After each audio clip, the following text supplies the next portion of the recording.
فوتبال داماش گیلان در مقابل خوش طلایی قرار میگیره که هنوزم نمیدونیم که متعلق به کدوم شهر و استان خوش طلایی که اسمش خوش طلایی ساوه است. امتیازش رو ظاهرا انتقال دادن به اردبیل، بازیاش توی آستارا انجام میشه و تمریناش توی تهران. یک تیم شترگاه فلنگیه که خلاصه قراره که باش بازی کنیم. خوش طلایی هم مثل ما وضعیت چندان جالبی توی جدولمون به پایان برسونیم. اینترنت اگر یه خورده جاش رو عوض کنید ممنون میشم. حالا البته وصل مشکلی نیست، ولی از کیفیتش بتونیم مطمئن بشیم. حالا شنیدم که آقای چاوشی هم با ما شوخی کرده بود که گفت اونی که همیشه هرس میخوره بابت اینترنت، راست میگه دیگه. واقعا توی این وضعیت همیشه باید هرس بخوریم. از دور ترکیب رو ببینیم با هم.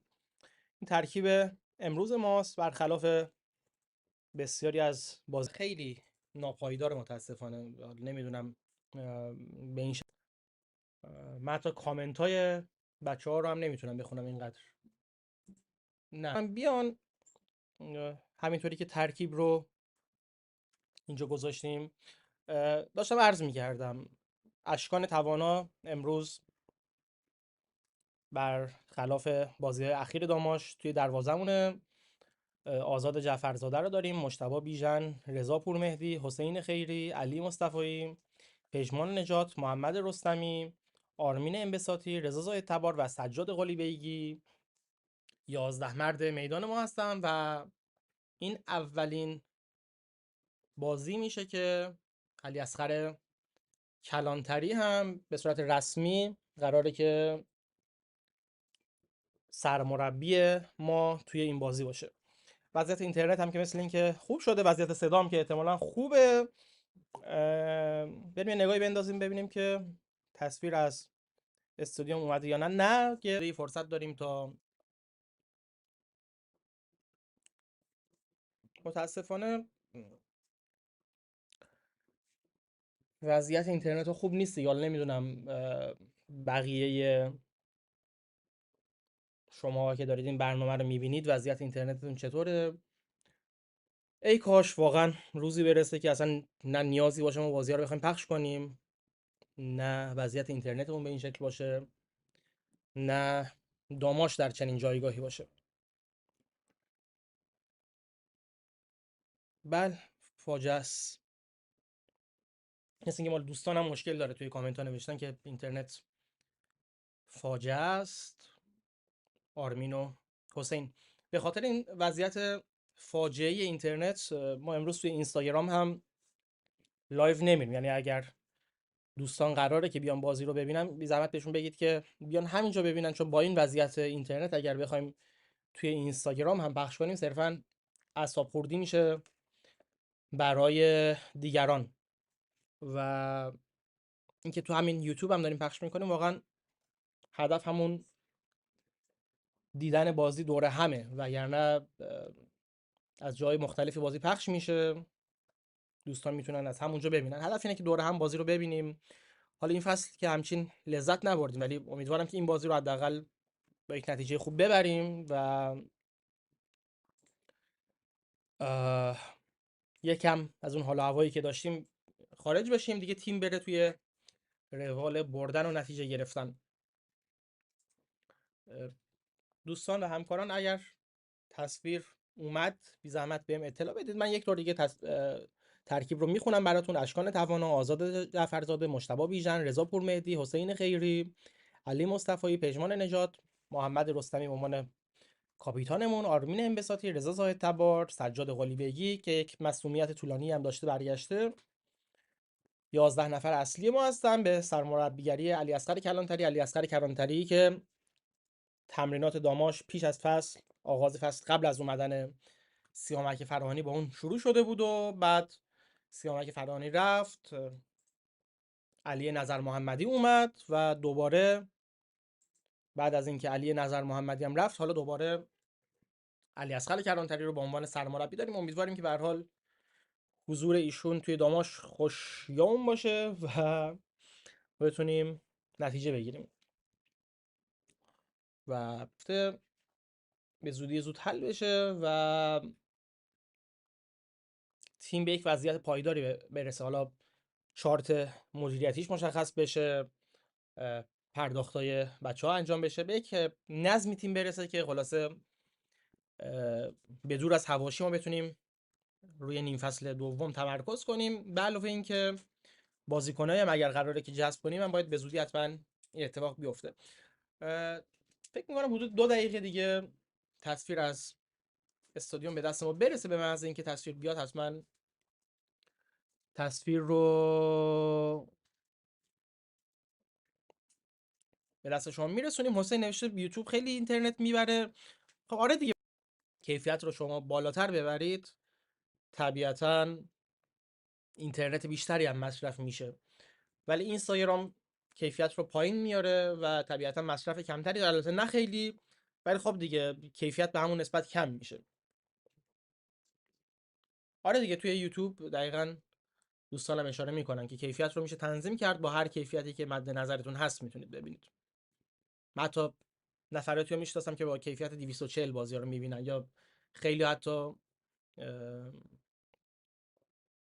مشغول هستند، حالا راننده هستن یا مشغول کاری هستن، اصلا به صورت صوتی بازی رو میشنون. در حال این آپشنی که وجود داره و هر کسی به هر شکلی که مایل باشه میتونه طبیعتاً بازی رو ببینه. من کامنت های شما رو البته بستم به خاطر اینکه وضعیت اینترنت خودم اینجا بخوام تصویر ما میتونیم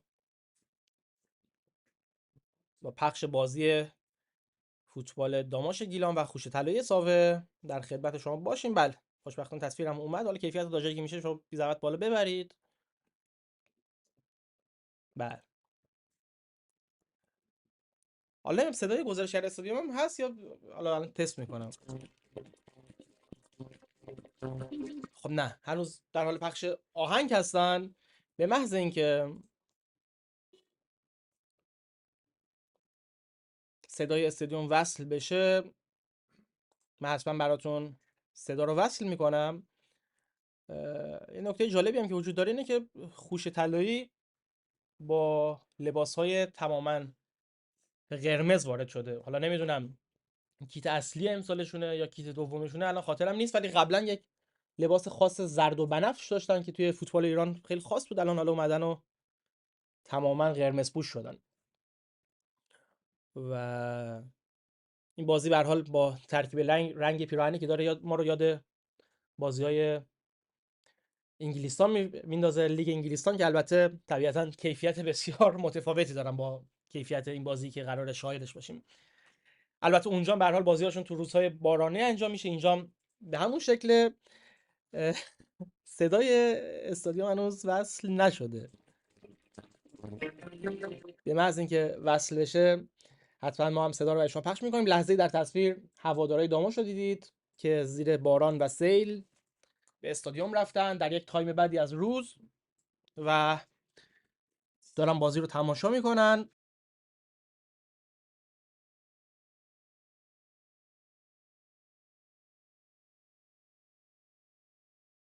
بله، حسین هم که توی کامنت ها یه استیکر خیلی خوب رو حواله تیم خوش طلایی کرده.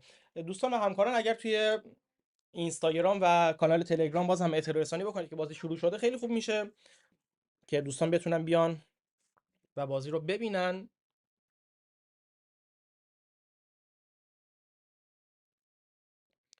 بازی هم از جای مختلفی داره پخش میشه دیگه. به هر حال ما به جهت آرشیو شدن و همین اینکه بازی رو بتونیم با هم ببینیم ما هم همیشه بازی رو پخش میکنیم. هیچ رقابتی وجود نداره، هدف حال کردن دوره همه. اگر واقعا ترجیح میدید میتونید بازی رو از آنتن هم تماشا کنید. که در خانه بازی میکنه، بازی که همکنون شروع میشه و امیدواریم که یه بازی خوب از هر دو تیم رو شاهد باشیم در ورزشگاه شهید حسن عضدی شهر رشت. توپ در اختیار بازیکنان تیم داماش هست که بیرون میره و بازیکن تیم خوشی طلایی آغازگر بازی خواهند بود. خیلی سریع من ترکیب دو تیم رو خدمت شما عرض کنم.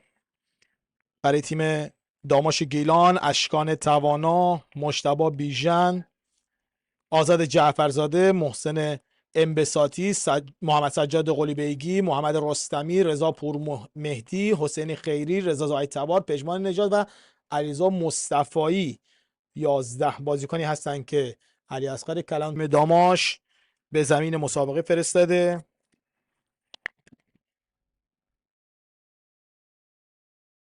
خوش طلایی اردبیل یا همون ساوه، خلاصه ما متوجه نشدیم کدوم تیمه. ترکیب رو خدمت شما عرض میکنم: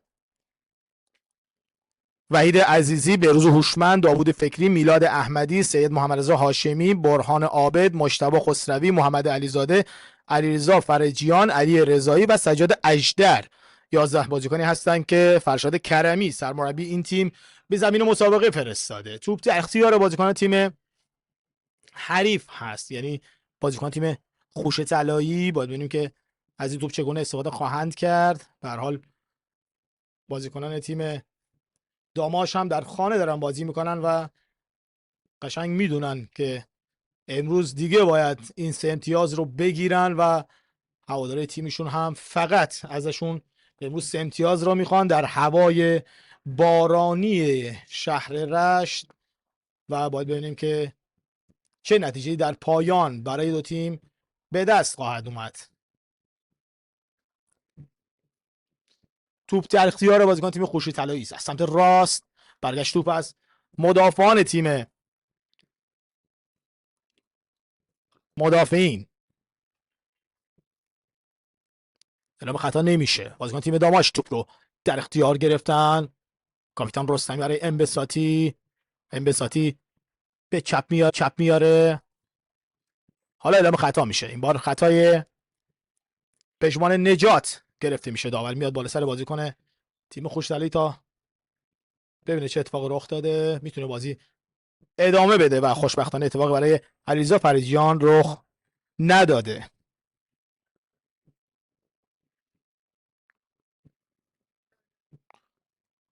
بازی رو از سر میگیره. این بار بهروز هوشمند به چپ میبره توپ رو کوتاه. هاشمی.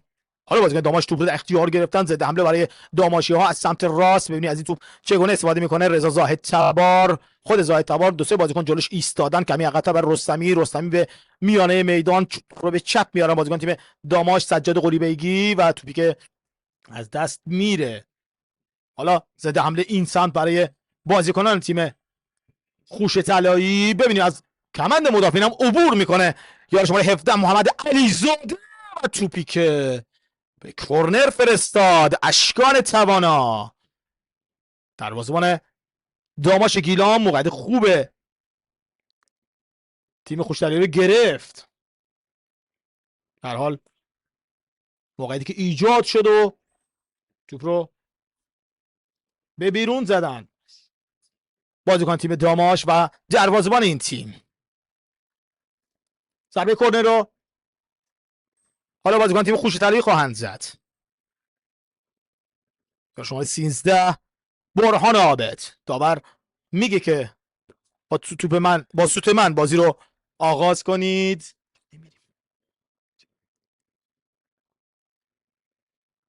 حالا ضربه‌ای که زده میشه داخل محوطه جریمه. برگشت توپ از بازیکنان تیم داماش و توپی که به بیرون میره.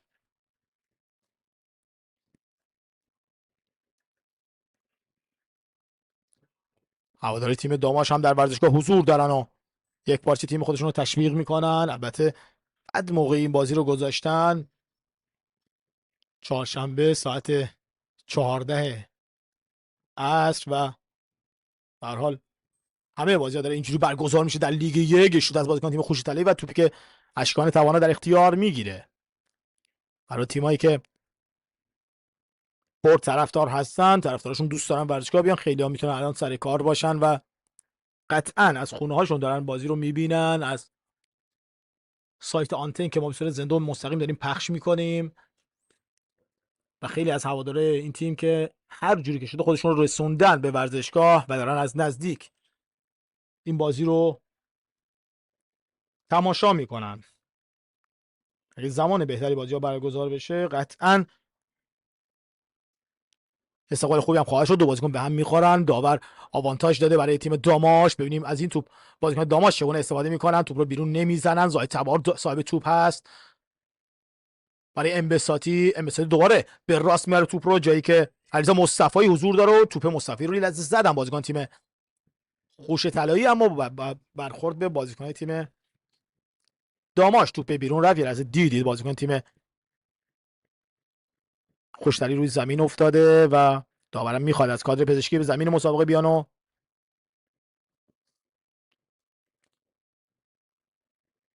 به بیرون ببرن بازیکن مصدوم رو.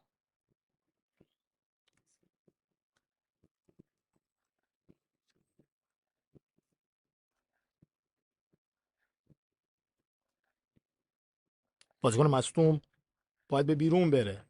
این هم تماشاگر متعصب تیم داماش عرض کردم خدمت شما در جایگاه تیفوسیا حضور دارن و بازی رو از نزدیک نگاه میکنن.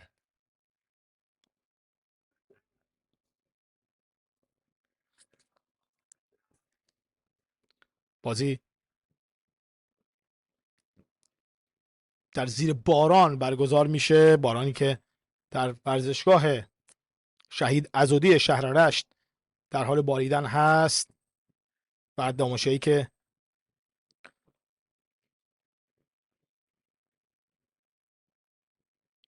عادت دارن به بازی در این گونه هوا، اما تیم خوشتله اردبیل هم که به هر حال میدونید تیمی که مال استان اردبیل، ولی بازیش در آستارا انجام میده، تمرینش هم که در تهران انجام میشه. حالا به هر حال باید ببینیم که بالاخره چه کسی مسئولیت این تیم رو بر عهده خواهد گرفت. باید تعویض بشه بازیکن تیم خوش طلایی و نمیتونه بازی ادامه بده. به هر حال تعویضی که انجام خواهد شد برای خوش طلایی و کادر پزشکی میره تا این بازیکن رو به بیرون بیاره.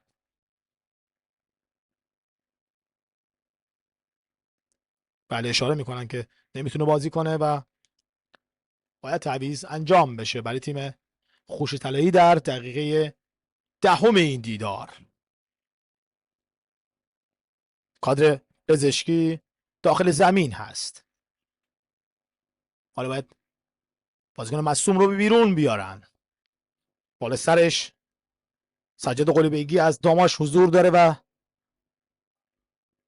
نگاه میکنه به بازیکن مصدوم. بله کادر پزشکی بازیکن رو کاملا به بیرون انتقال میدن و بازی رو دروازه‌بان تیم خوش طلایی وحید عزیزی باید آغاز کنه. در این سمت هم کرمی رو میبینید، مربی تیم خوش طلایی، که باید این تعویض رو انجام بده.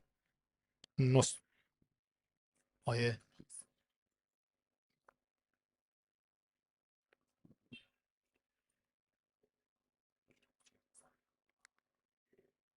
اینجا هم چهره مالک باشگاه داماش رو میبینید، آیه نعیمی پور و دوستان که اونجا نشستن و از جایگاه ویژه بازی رو نگاه میکنن. بازی از سر گرفته میشه و طرفدار بازیکن تیم داماش صاحب توپ هستند. داخل محوطه جریمه برگشت توپ دوباره داماشی ها. رستمی به راست میبره، موقعیت خوبی هست داخل محوطه جریمه. گل اول این بازی در غفلت مدافعان خوش طلایی به ثمر میرسه. داماش گیلان 1، خوش طلایی ساوه یا همون اردبیل 0. زننده گل رضا زاهد تبار. رضا زاهد تبار خودش و تیمش رو پیش میندازه. در حال بلافاصله بازی که شروع شد داماشی ها به گل رسیدند.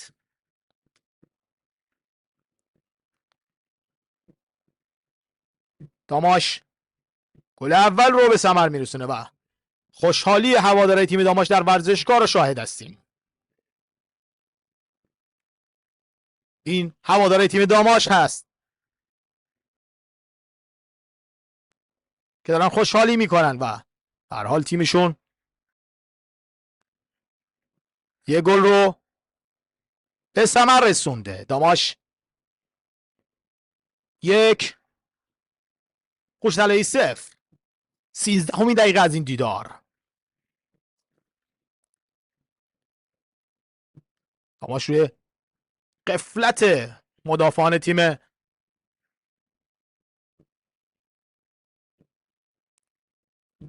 خوش طلایی به گل رسید. حرکت آهسته گل رو ببینید.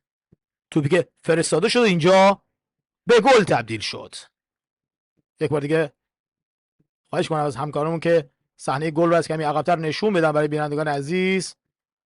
توپی که ارسال شد از سمت راست و به گل تبدیل شد. بله، سانتی که انجام شد و اینجا گل داماش به ثمر رسید. داماش 1، خوش طلایی 0.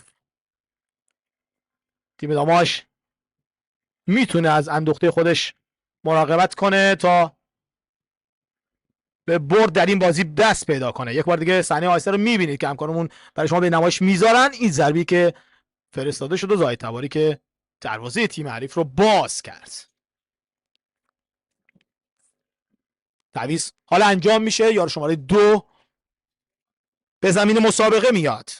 مهدی شریفی جایگزین بازیکن مسئول بگیرن. علیرغم بازی خوبی که علی نظر محمدی تیمش انجام میداد، اما نتایج قابل قبول رو نگرفت در این فصل.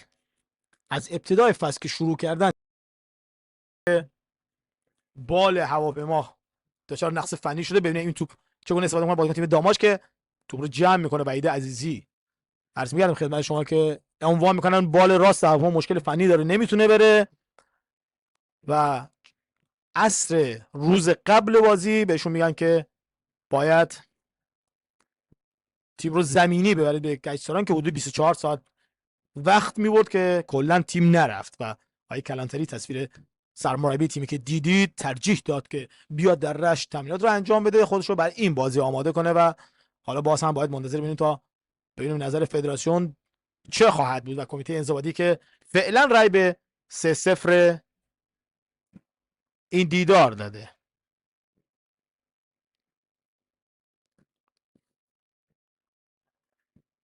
حالا که داماش در زمین خودش 1-0 پیش هست، یک بار دیگه میبینید چهره مسئولین باشگاه داماش گیلان و آیه نعیمی پور مالک این باشگاه که در ورزشگاه حضور دارن و خیلی پیگیر مشکلات این تیم هستن. صحبت کردم روز قبل باشون، خیلی ناراحت بودن از تصمیمی که کمیته انضباطی برای داماش گرفته. متاسفانه همه میدونن که برای تیم داماش چقدر سختگیری میکنن. افشین ناظمی رو میبینید در کنار آقای دهنادی و وکیل محترم باشگاه داماش آقای میرزازاد. این دوستان باید پیگیر باشن تا این نتیجه به ضرر داماش نشه. خدای میرزازاد که قطعا پیگیر هست، باید کاری کنن که حداقل این 3 امتیاز رو بتونن برگردونن یا بازی دوباره برگزار بشه. توپ به بیرون میره. پرتاب برای بازیکن خوش طلایی علیرضا فرجیان.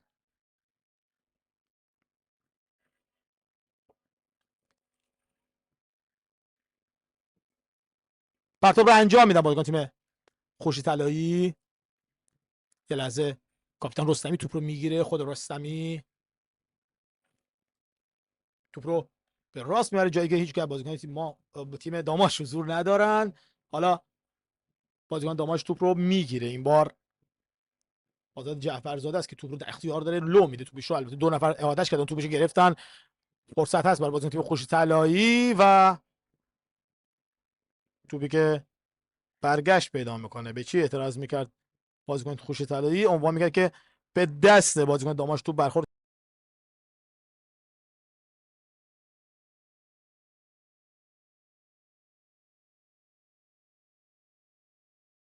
نه. به هر حال کارشناسان داوری باید این صحنه ها رو نظر بدن.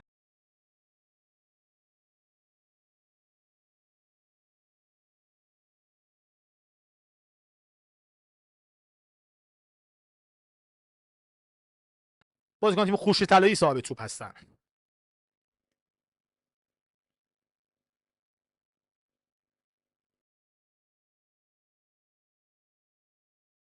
داماشیا در اختیار گرفتند. حالا اجازه حمله برای بازیکن تیم داماش گیلان از همین سمت. بازیکن تیم داماش صاحب توپ کمی عقب‌تر برای سجاد قلیبگی به راست و برگشت توپ. لحظه خطا انجام شد اما داور اعتقادی نداشت بر روی بازیکن تیم داماش. زدن یه لحظه اونجا بازیکن داماش رو. من باید درخواست کنم از همکارمون دوباره اون صحنه رو پخش کنن برای شما بینندگان عزیز. بله این توپی که اینجا اومد و خطایی که اینجا انجام شد و داور اعتقادی به خطا نداشت. حالا برمیگردیم به بازی و ادامه بازی رو خواهیم داشت. توپ در میانه میدان هست. بازیکن تیم داماش صاحب یک بار دیگه از سمت راه سرنگون میشه و داوری. ببینیم این صحنه رو یک بار دیگه. ببینید توپی که اومد آزاد جعفرزاده بین دو بازیکن و روی زمین افتاد و به هر حال این هم نظر کارشناسان داوری رو میطلبه. دیدید دوباره صحنه رو که توپ چگونه به بیرون رفت. البته آزاد روی زمین افتاد اما داور یعنی حسین گنجخانی خطایی رو ندید. یک بار دیگه بازیکن تیم خوش طلایی حالا از سمت چپ. آزاد جلوی توپ ایستاده. توپی که فرستاده میشه و مدافع تیم داماشه که توپ رو برگشت میده و توپی که حالا از محوطه خطر هم کلا دور میشه.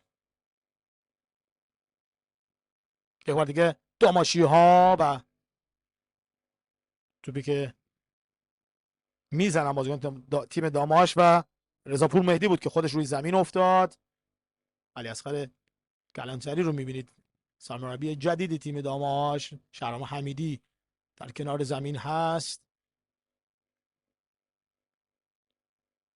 و باید به وضعیت رضاپور مهدی رسیدگی بشه. یک بار دیگه اون صحنه آهسته خطا رو ببینیم. از همکاران خواهش می‌کنم که اون صحنه رو نشون بدن. توپی که میاد آزاد جعفرزاده و روی زمین میفته. دو سه بار این صحنه رو دیدیم. یه بار دیگه میبینید توپی که اینجا فرستاده شده به گل تبدیل شده. کمی عقب‌تر ببینیم توپی که اومد از سمت راست زمین داماش فرستاده شد و ضربه سر زیبایی که زدن بازیکن تیم داماش و رضا زاهدتبار رو گل اول این دیدار رو داشتیم تا اینجای کار.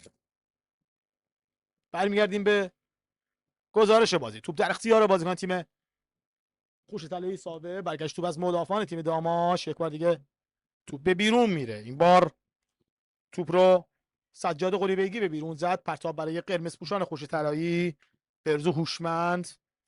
سجاد اژدر. پاس سجاد بیاد داخل محوطه جریمه. توپی که میراد احمدی در اختیار داره. خود احمدی که بازیکن جلوش ایستاده. احمدی نمیتونه عبور کنه. بازیکن تیم داماش سانتش انجام میده. فرصت برای بازیکن تیم خوش طلایی که با ضربه سر برمیگردونن و ادامه ماجرا که میبینی توپ به بیرون میره و کماکان بازی همون 1-0 به نفع تیم داماش داره دنبال میشه.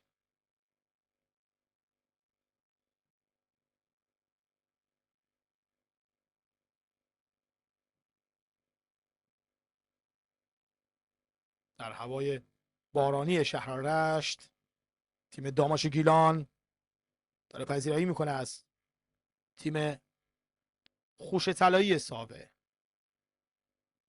البته بگم خدمت شما که شده خوش طلایی اردبیل ذهن ما هم نمیچرخه زیاد. خب خود اردبیلی هم فکر نکنم مشتاق باشن این تیم برای استان اونا باشه. حالا اگه بود که تا حالا ورزشگاهی آماده میکردن و میذاشتن اینا جا بازی کنن. خیبر خرم‌آباد با 34 امتیاز صدرنشین رقابت‌های لیگ 1 هست. دیروز هم بازیشو 2-0 برد و چادرملای اردکان که الان داره بازی میکنه 32 امتیاز است و تعقیب کننده این تیم داماش با 10 امتیاز 17 و تیم خوش طلایی ساوه یا همون اردبیل 14 امتیاز است و 15 جدول رده‌بندی. داماش اگه بتونه این بازی رو ببره و دریای بابل هم نتیجه نگیره میتونه یه پله بالا بیاد و خودش رو به رده 16 جدول برسونه، پشت سر همین خوش طلایی بمونه. این هم هوادار خونگرم تیم داماش رو میبینید در این هوای سرد و بارانی به ورزشگاه اومدن و تیم خودشون رو تشویق میکنن.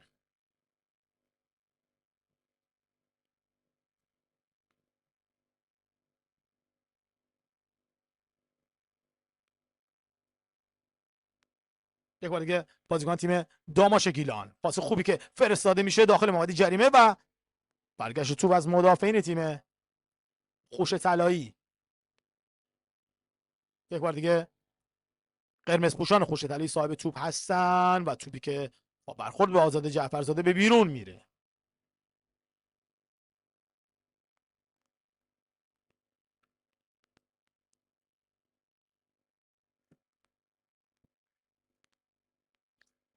توپ در اختیار بازیکن تیم داماش قرار میگیره. حالا در یک ضربه رفت و برگشت بازیکن تیم خوشطلایی صاحب توپ میشن. حالا سمت راست مشتاق خسروی صاحب توپ خسروی است، جلوی توپ ایستاده مشتاق بیژن داخل محوطه جریمه، اجازه کار نداد انبساطی. کماکان موقعیت هست برای قرمز پوشان تیم خوش طلایی، پاسی که فرستاده میشه و اون سمت فقط رضا زاهد تباری که حضور داره و توپ رو در اختیار میگیره.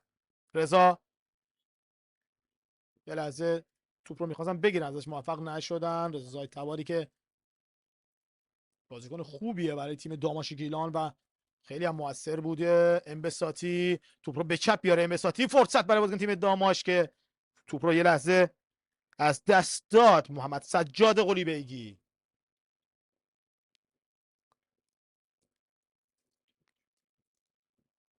دوباره رستمی صاحب توپ میشه، برگشت توپ از بازیکن تیم داماش. رستمی رو به عقب میبره توپ رو، جایی که حسین خیری حضور داشت و داخل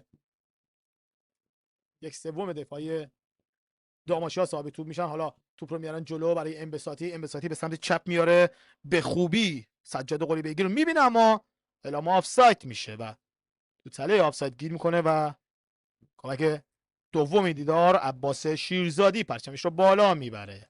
کمک اول این دیدار هم میلاد قاسمی است، داور چهارم هم مصطفی بینش. داورای دیدار امروز این عزیزان هستن و حسین گنجخانی که داور وسط هست. ناظر داوری هم شاهین حاج بابایی از داوران قدیمی فوتبال کشورمون. ناظر بازی هم که آقای رضا فرزینفر هست. توپ رو در اختیار دارن بازیکن تیم خوش طلایی.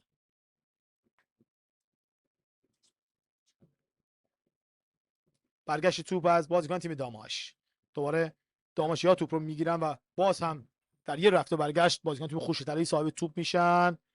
از سمت چپ سانتی که انجام میشه، برگشت توپ از بازیکن تیم داماش و پژمان نجات که توپ رو برگردوند. یک بار دیگه از سمت راست بازیکن تیم داماش صاحب توپ هستن. ببینید از این توپ چگونه استفاده میکنن. رضا پور مهدی کمی عقب‌تر، فرصت هست برای بازیکن تیم داماش گیلان و توپی که رضا زاهد تبا زد و این بار موفق نبود. خود رضا زاهد تبار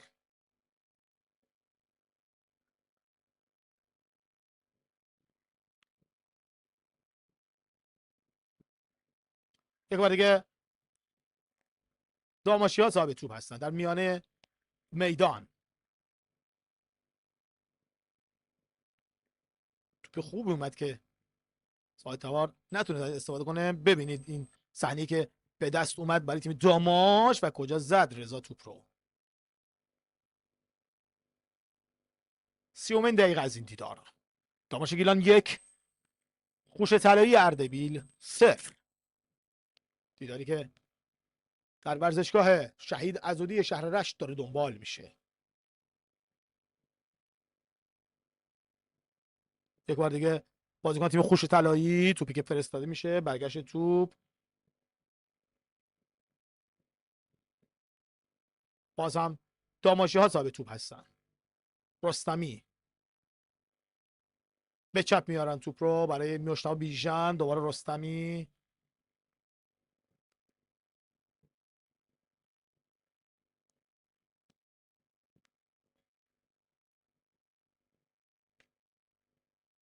یک بار دیگه اشکان توانا،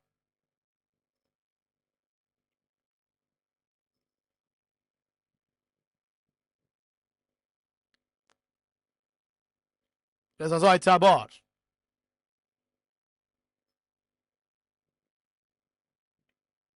رستمی توپشو میفرسته برای یار شماره 11 شون که محمد سجاد قلی بیگی باشه و توپ آفسایت بود.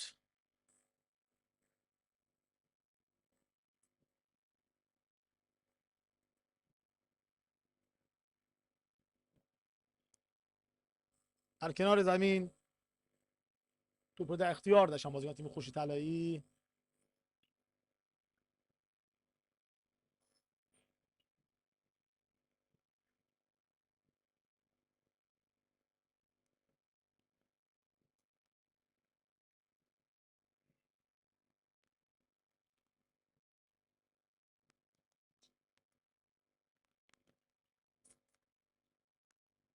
هواداری خونگرم تیم داماش رو میبینید که در ورزشگاه حضور دارن و تیم خودشون رو تشویق میکنن. به هر حال تو این هوا اومدن، دارن بازی رو نگاه میکنن. یه بار دیگه بازیکن تیم خوش طلایی یه شوت و توپی که به بیرون میره. خطرناک بود این ضربه و شوتی که زده شد. شماره 9 محسن انبساطی صاحب توپ.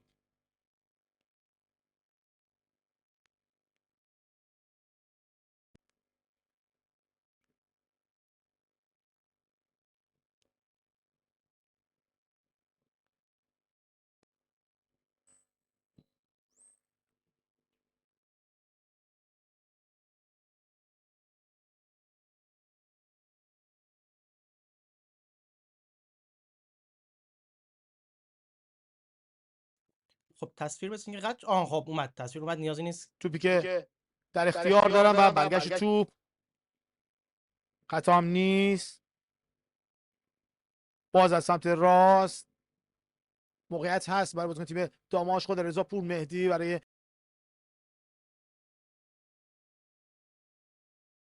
به قرمز پوشان خوش طلایی به کورنر میره.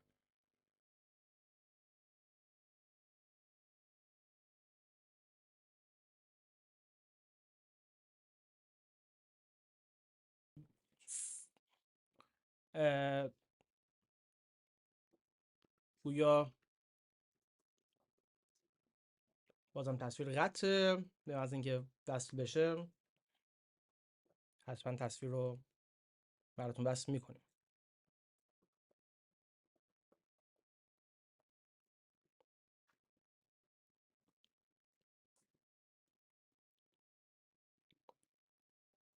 تصویر اومد، البته هنوز در حال پخش نیست گویا. چرا مشکل هست نمیدونم، اینترنت ما که مشکل نداره، وصلیم.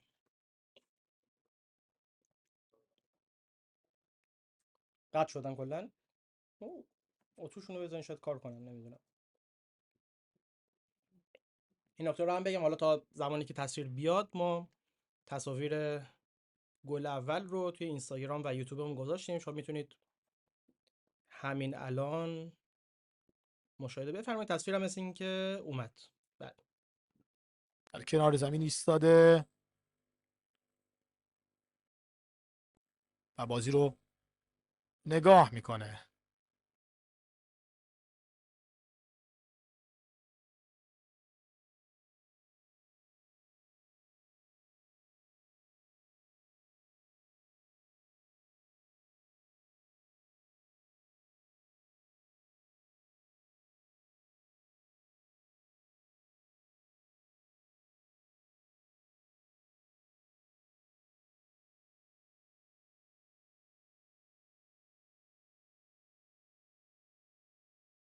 تلاشی بکنید داره ببینیم چی میشه. شما رو میتونید بر بذارید، ولی در کل فکر نمی کنم مشکل از اینترنت البته باشه. حالا میخواید عوض کنید چون هیچ جوره نمیگیره. اونور داره پخش میشه. عجیبه. خیلی آره. مرسی. پشمان نجاته که میرین پرتاب رو انجام بده. کوتاه برای انبساطی رو به عقب، جایی که حسین خیری حضور داره. حسین به راست برای جعفرزاده. خود خیری توپ رو میزنه، برگشت توپ از بازیکن تیم خوش طلایی. دوباره داماشیا صاحب توپ میشن و باز هم در یک رفت و برگشت محمد علیزاده است که صاحب توپ هست. برگشت توپ دوباره داماشیا. ببینید ضد حمله میشه برای تیم خوش طلایی که این اتفاق رخ میده. ببینید از این توپ چگونه استفاده خواهند کرد. کم تعداد هستن خوش طلایی ها و پرتعداد بازیکن تیم داماش اونجا حضور دارن. یک توپ از علیرضا فرجیان که توپ رو برگشت میده. یه لحظه محمد سجاد قلی بیگی، برزو هوشمند، توپی که به بیرون میره. پرتاب برای خوش طلایی.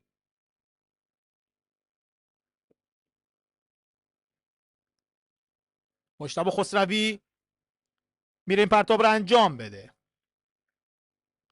پشت محوطه جریمه بازیکن تیم خوش طلایی صاحب توپ هستن و توپی که به بیرون زده میشه. از کنار دروازه اشکان توانا باید بازی رو آغاز کنه.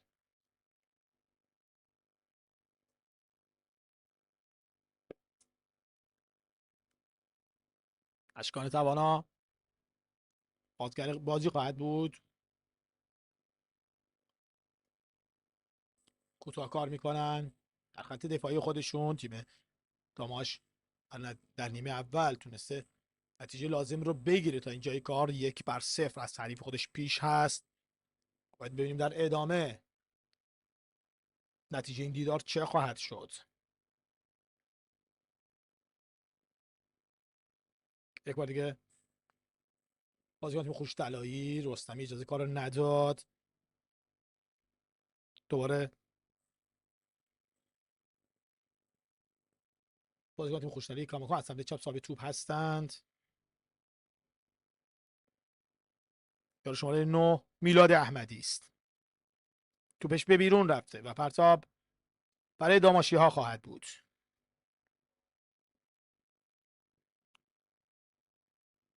در لیگ آزادگان 2 بازی گل داشته. یه دونه همین بازی داماش و خوش طلایی و یه دونه هم چادر ملای اردکان که 1-0 از شاهین بندر آمری پیش هست. اون تیم هم بالاخره اسمش مشخص شد، شاهین بندر آمری. شاید تغییرات داریم ما در تیم های لیگ یکیمون. یه بار تغییر مالکیت، یه بار تغییر اسم، یه بار تغییر مکان بازی، یه بار تغییر، به هر حال تغییرات زیاد داریم. تغییر مربی، سرمربی، کادر فنی، همه به هر حال در لیگ یک اتفاق میفته. حالا خبری که دیروز خسرو حیدری داد، یکی از مالکان باشگاه که خود تماشاگر داماش بهتر میدونن کیه، گفته بود که باید در ترکیب هم من نظر بدم و خودم ارنج تیم رو بچینم. واقعا جالبه که یک مربی که قراره باش قرارداد ببنده، مالک و مدیر عامل باشگاه پیشنهاد میدن که ارنج تیم رو هم ما میبندیم. دیگه آخرش باشه. این در لیگ یک اتفاقات عجیب غریب زیاد میفته.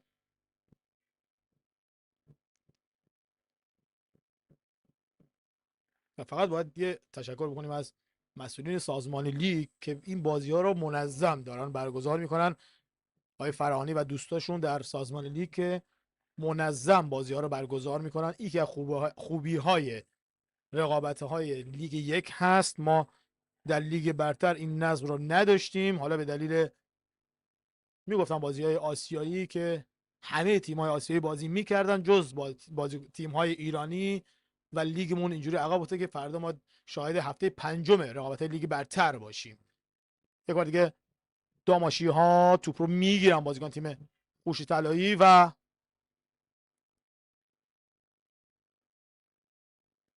خطایی که داور اعلام کرده. بعد از خطا هم شوت زدن بازیکن تیم داماش توپ رو که داور اشاره میکنه که این کار نباید انجام بشه. تا اینجای کار فجر سپاسی هم یه گل رو حالا به مس سونگون میزنه و سه بازی دیگه که داره برگزار میشه 0-0 مساوی است. پارس جنوبی جم دریای بابل 0-0، نفت مسلمان و مس کرمان هم 0-0. این سه بازی که عرض کردم خدمتتون هر کدوم یه گل داشته. داماش یه گل زده، فجر یه گل زده و چادرملی و اردکان هم یه گل زده. یه شوت از بازیکن تیم داماش که توپ به بیرون رفت. این چهره محسن انبساطی.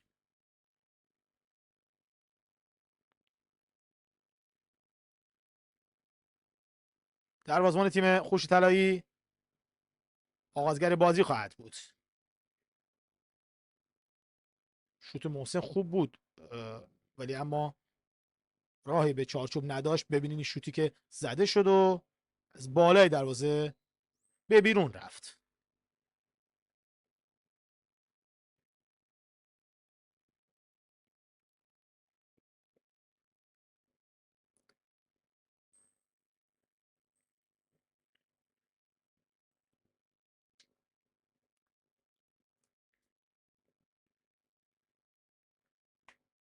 توپ در اختیار بازیکن تیم خوش طلایی هست. سجاد اژدر با یه ضربه سر پژمان نژاد توپ رو کمی دور میکنه. دوباره اژدر صاحب توپ هست از سمت راست. بازیکن تیم خوش طلایی فرار از میلاد احمدی توپ رو به راست میاره برای سجاد اژدر و اعلام خطا میشه.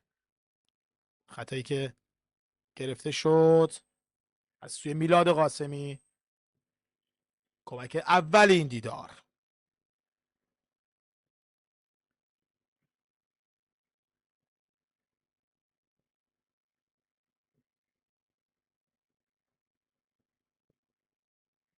چهل سومین دقیقه از این دیدار. اژدر پشت توپ ایستاده. ضربه که زده میشه داخل محوطه جریمه. برگشت توپ از مدافعین تیم داماش گیران. حالا ضد حمله برای داماش ببینیم شکل میگیره یا که خیر. نه، در میانه راه بازیکن تیم خوشحالی توپ رو در اختیار میگیرن و اعلام آفساید میشه. بله، در تله آفساید گیر میکنه سجاد اژدر. میاد میلاد احمدی و به داور میگه که من اگه تو آفساید بودم بازیکن دیگه ما نبوده. حالا باید صحنه رو دید تا متوجه بشیم که این صحنه چی بوده. البته ضربه‌ای که زدن و توپ آفساید بود یا که خیر، اون تشخیصش با داوره. چیزی که من دیدم هر دو بازیکن جلو بودن. حالا از همکارانمون میخوام که اون صحنه رو دوباره نشون بدن. اینجا بله، هر دو بازیکن تو آفساید بودن. یک بار دیگه اون صحنه رو ببینیم. تو که اینجا زده شد و این تو بعد هر دو بازیکن توی آفساید بودن و اعتراض به ناحقی رو داشتن. خوبیه به هر حال پخش زنده این بازی اینه که میشه متوجه شد اون لحظه که چه اتفاقی رخ داده. توپ در اختیار بازیکن تیم خوش طلایی است.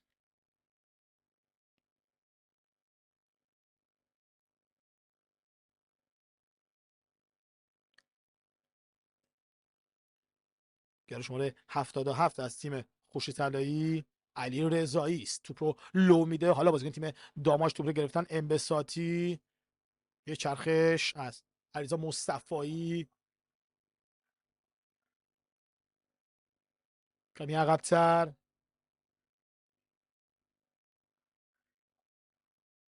بازیکن تیم داماش حالا صاحب توپ هستند.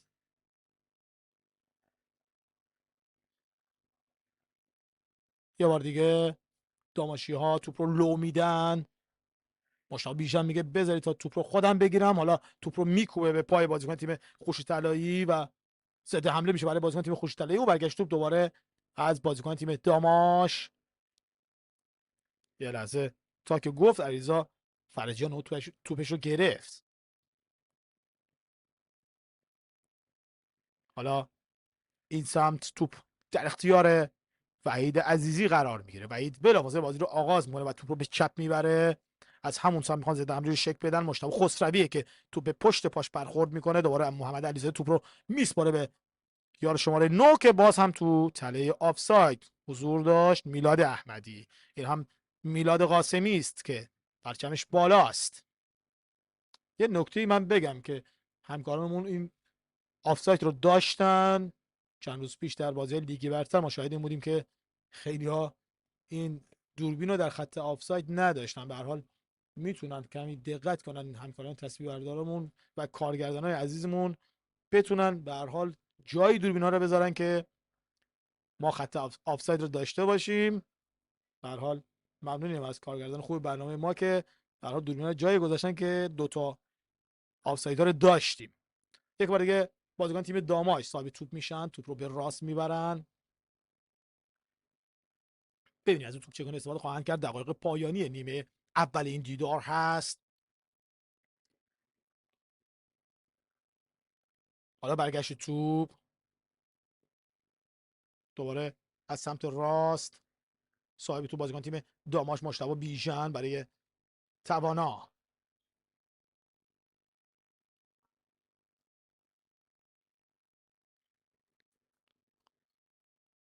اشکان به راست میبره توپ رو. به هر حال بازیکن تیم داماش صاحب توپ هستند. 2-3 دقیقه وقت طرف شده در نیمه دوم اعلام شده بود. حالا باید ببینیم که بازیکن داماش از این توپ چگونه استفاده میکنن که این توپ هم در آفساید حضور داشت. محسن انبساطی.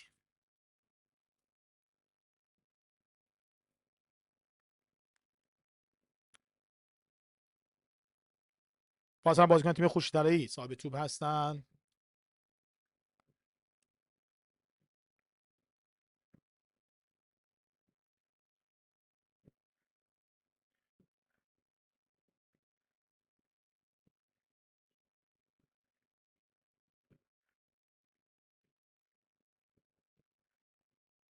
حالا ضد حمله برای بازیکن تیم داماش. ببینیم از توپ چگونه استفاده میکنن داماشی ها. توپ رو به راست میبرن، جایی که آزاد جعفرزاده حضور داره. خود آزاد رو به عقب.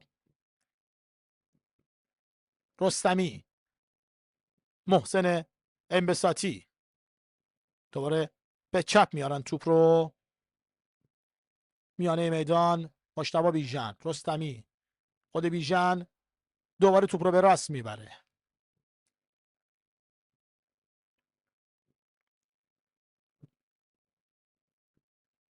محمد رستمی، دوباره انبساطی. میتونه آخرین حمله تیم داماش باشه. در شماره 11 محمد سجاد قلی بیگی به راست. دوباره پژمان نجات که رو به عقب میاره توپ رو.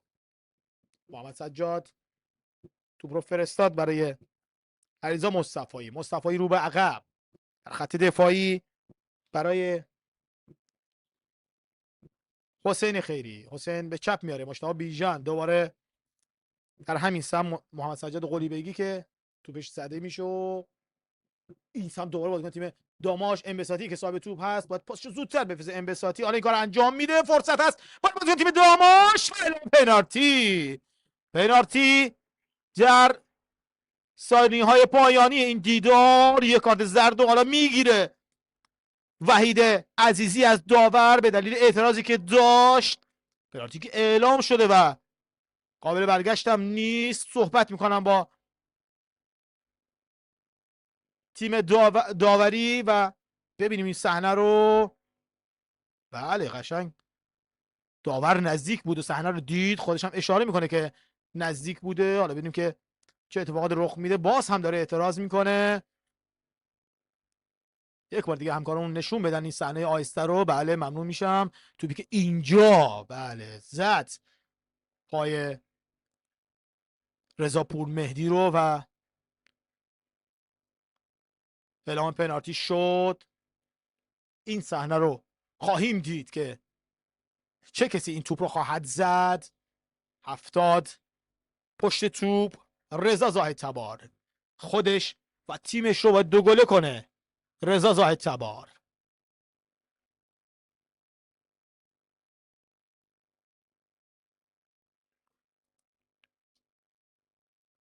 باید ببینیم که از این توپ چگونه استفاده خواهند کرد بازیکنان تیم داماش.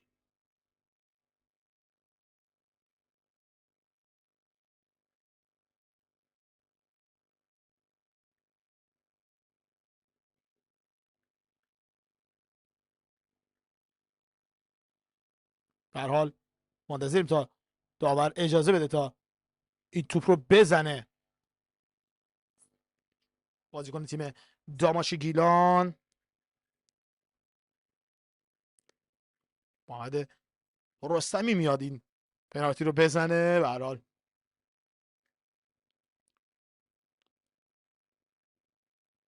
صحنه خوبی است که برای تیم داماش به دست اومده. دورخیز محمد رستمی. میبینیم این صحنه رو که محمد رستمی هست و وحید عزیزی خود محمد رستمی سوت داور. محمد رستمی میزنه و به دیرک دروازه برخورد میکنه، توپ به بیرون میره. موقعیت خوبی برای داماش بود که از دست رفت. دروازه‌بان هم اشتباه رفت، اما این چهره محمد رستمی توپش راهی به دروازه خوشدلی نداشت.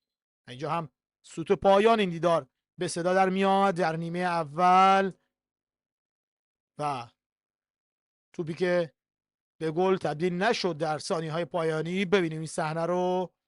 توپی که زد محمد رستمی و به تیرک دروازه برخورد کرد. ببینید توپی که اینجا زد و به تیرک برخورد کرد. به هر حال این چهره محمد رستمی است، کاپیتان با تجربه تیم داماش. حالا یه توپ رو خراب کرد اما ایراد نداره و باید بمونیم تا در نیمه دوم ببینیم چه اتفاقاتی برای این دیدار این بازی رو خواهد داد. فعلا از حضور شما خداحافظی می‌کنیم. استراحت کوتاه خواهیم کرد. با آغاز نیمه دوم در خدمت شما بینندگان عزیز خواهیم. خب شاهد نیمه اول دیدار داماش گیلان و خوش طلایی نمیدونیم کجا بودیم و داماش توسط رضا زاهد تبار به یک گل رسید و ما هم از زاویه دوربین آنتن هم از زاویه خبرنگار وارش اسپورت علی رهبر از پشت دروازه گلا رو همین الان توی کانال یوتیوبمون آپلود کردیم، توی اینستاگرام هم گذاشتیم. ای کاش این صحنه پنالتی هم منجر به گل میشد و خلاصه محمد رستمی کاپیتان با تجربهمون میتونست این ضربه رو تبدیل به گل کنه که خیالمون یه خورده راحت‌تر میشد. امیدوارم که در نیمه دوم به هر حال حسرت این گل از دست رفته رو، این پنالتی از دست رفته رو نخوریم و بتونیم در نهایت از مدت‌ها برنده بازی باشیم. نتایج همزمان هم دوستان داشتن، حالا اگر زحمت بکشن و به من برسونن من نتیجه بازی های همزمان رو هم خدمتتون میخونم. حالا یا میتونید بفرستید یا برام ارسال کنید، فرقی نمیکنه. یه خورده سرم پایینه، دلیلش اینه که همزمان من دارم صحنه پنالتی که از دست رفت رو هم براتون آپلود میکنم. یعنی الان من یوتیوب هم باز، اینجا دقت کنید دارم صحنه گل رو میخوام برای شما آپلود کنم. اینجا درسته که توی وارش اسپورت ما 7 نفر هستیم، ما داریم همزمان با هم کار میکنیم، ولی خب واقعا یک سری از چیزها رو نمیتونیم برسیم، مجبوریم که هر کدوممون چندین کار انجام بدیم که خلاصه از چیزی جا نمونیم. نتایج همزمان مثل سنگون توی زمین خودش از فجر سپاسی یکیش عقبه، مثل سنگونی که فقط مثل این که میخواست ما رو ببره دیگه، از همه تیم‌ها داره میوازه. پارس جنوبی هم که بازیش برای ما حائز اهمیته، یکیچ دریای بابل رو برده تا این لحظه و تیم‌های پایین جدولی به هر حال هرچی کمتر امتیاز بگیرن به سود ما میشه. چادرملوی اردکان 1-0 اونم شاهین بندر آمری یا همون خلیج فارس رو برده. میدونید که تیم شاهین بندر آمری تیمیه که در واقع عملا به جای خلیج فارس جنوب داره بازی میکنه. اسم خلیج فارس ماهشهر. و اینکه حالا این دوتا تیم نتیجه نگرفتن، یعنی دریای بابل و شاهین بندر عامری نتیجه نگرفتن، خب طبیعتا به سود ماست. نفت مسجد سلیمان و مس کرمان هم که از ساعت 2:30 به مسافه هم رفتن و فعلا نتیجهشون 0-0. یه خورده ببینم کامنت های یوتیوب رو میتونم باز کنم ببینیم که بچه ها توی یوتیوب چی گفتن. یه خورده کامنت های بچه ها رو هم بخونیم. من دارم میرم توی یوتیوب ببینم که چه خبره. لایک کامنتی چیزی هم دارید اینجا بذارید، من کامنت های شما رو سعی میکنم که بخونم.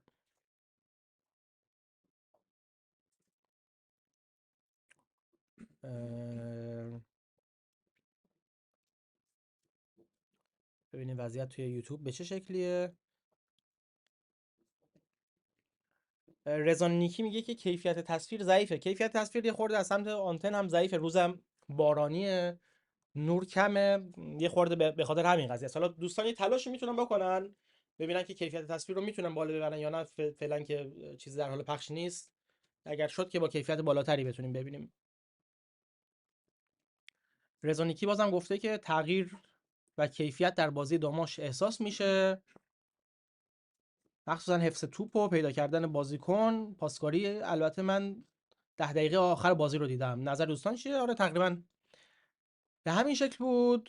داستان پخش نشدن از شبکه باران چیه؟ مصطفی گفته شبکه باران پول میخواد بهش داده نمیشه.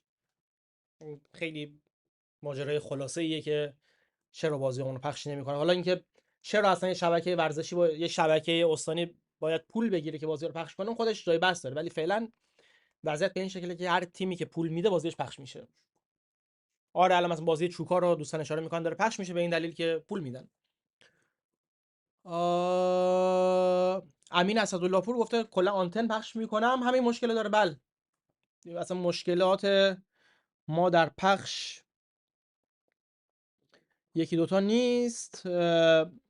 امین جان ما میتونیم بازی‌ها رو خودمونم بریم استادیوم پخش کنیم، ولی به هر حال تجهیزاتمون کمه دیگه. یعنی یه دونه دوربین داریم، نفراتمون کمه، یعنی بحث گزارش کردن حالا استریم کردن از استادیوم و اینا نیست. بحث اینه که ما هر چقدر تلاش کنیم با تجهیزات فعلیمون نمیتونیم به کیفیت مثلا صدا و سیما و آنتن برسیم، چون اونجا نفرات بیشتری دارن و دوربین‌های بیشتری دارن. اگر روزی واقعا ما هم دوربین به اندازه کافی داشته باشیم میتونیم رقابت کنیم و هیچ مشکلی نیست. به هر حال این قضیه هزینه بر رو ما امکانش رو نداریم، یعنی خیلی هم هزینه بره.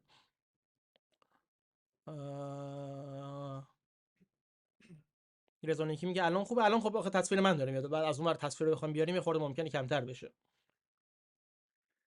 پژمانم میگه که ای بابا با این همه تجربه پنالتی رو گل بزن دیگه. راست میگه. رایان جان بازی قبلی فعلا گفتن که 3-0 میشه به سود تیم نفت و گاز گچساران. البته حکم جای اعتراض داشته ولی خب بعیده که حالا بازی بخواد تکرار بشه در زمان دیگه ای. حالا اون 3 امتیازش جای خود، مسئله اینه که 3 امتیاز دیگه هم ممکن از ما کم بشه. حالا این در حاله از ابهامه، امیدواریم که این اتفاق نیفته و صرفا همین 3-0 شدن اتفاق بیفته، چون اگه 3 امتیاز دیگه هم بخوان از ما کم کنن دیگه خیلی وضعیت فاجعه میشه. فعلا که چنین چیزی رو نگفتن، یعنی فعلا گفتن که صرفا نتیجه همون بازی رو باید واگذار کنیم. حالا حکم اولیه که اومده. دوستان من یه سویچی میکنم به تصویر استادیوم، یه خورده فضای استادیوم رو شما ببینید. بعد به محض اینکه تصویر گزارش بازی پخش بشه من حتما گزارش رو هم براتون پخش میکنم. من برم این ویدیوی پنالتی رو آپلود کنم توی یوتیوب، دوباره برمیگردم. تا حالا من برگردم یه آهنگی میذارم شما گوش کنید و از آهنگ لذت ببرید.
خب تو این فرصت که شما داشتید آهنگ صادق بوقی رو رضا کیه؟ صادق بوقی رو گوش می‌کردید، من هم ویدیو رو گذاشتم که آپلود بشه و رضا نیکی جان همیرا نمیتونیم بذاریم کپی رایت میخوره وگرنه حتما برات میذاشتیم.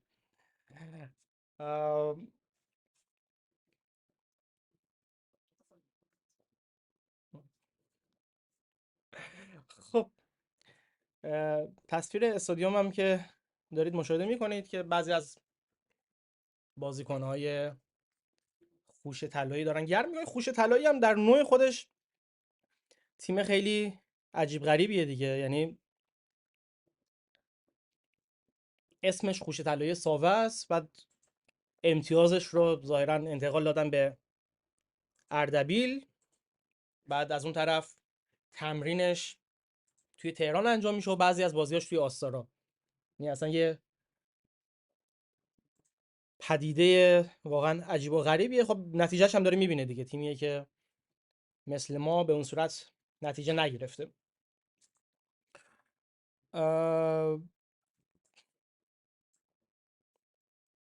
یه جا داره تشکرم بکنیم از این حدود 300 نفری که در طول نیمه اول در کنار ما بودن.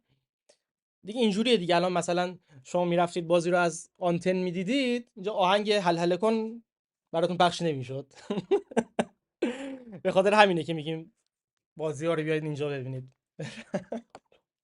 ولی از جدا از شوخی، به هر حال من همیشه بارها گفتم هدف اینه که ما یه آرشیو خیلی خوب بتونیم توی یوتیوبمون داشته باشیم از بازی ها، از صحنه‌های حساس که تا این لحظه هم به همین شکل شده.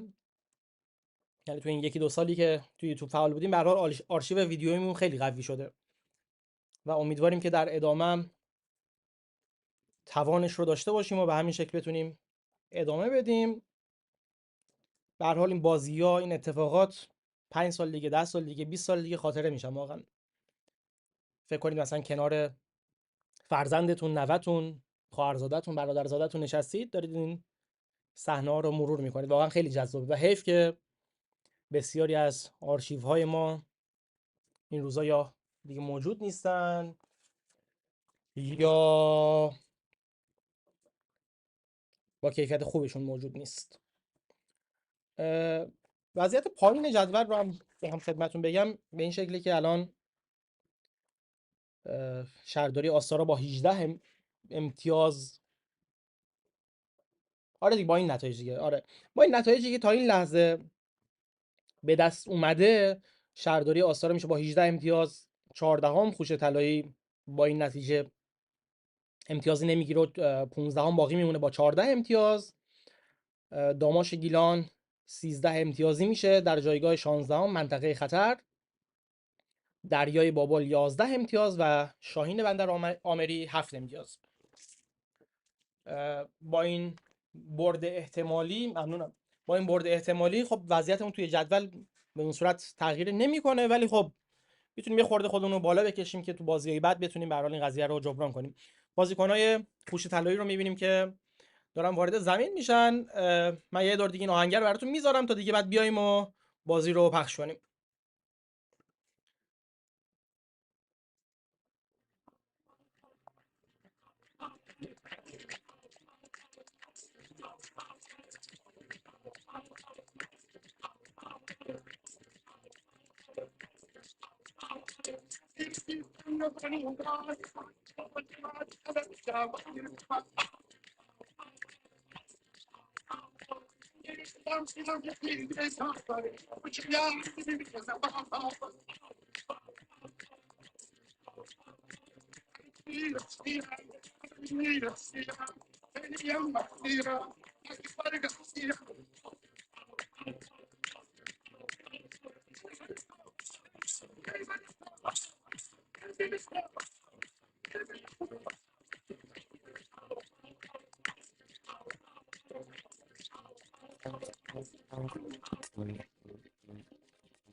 صدای استادیوم متاسفانه هنوز وصل نشده، در حالی که بازی شروع شده. فکر می‌کنم رحمان قاسمی هم به زودی گزارشش رو شروع کنه. به محض اینکه رحمان گزارشش رو شروع کنه حتما من هم ساکت میشم که شما بتونید بازی رو ببینید.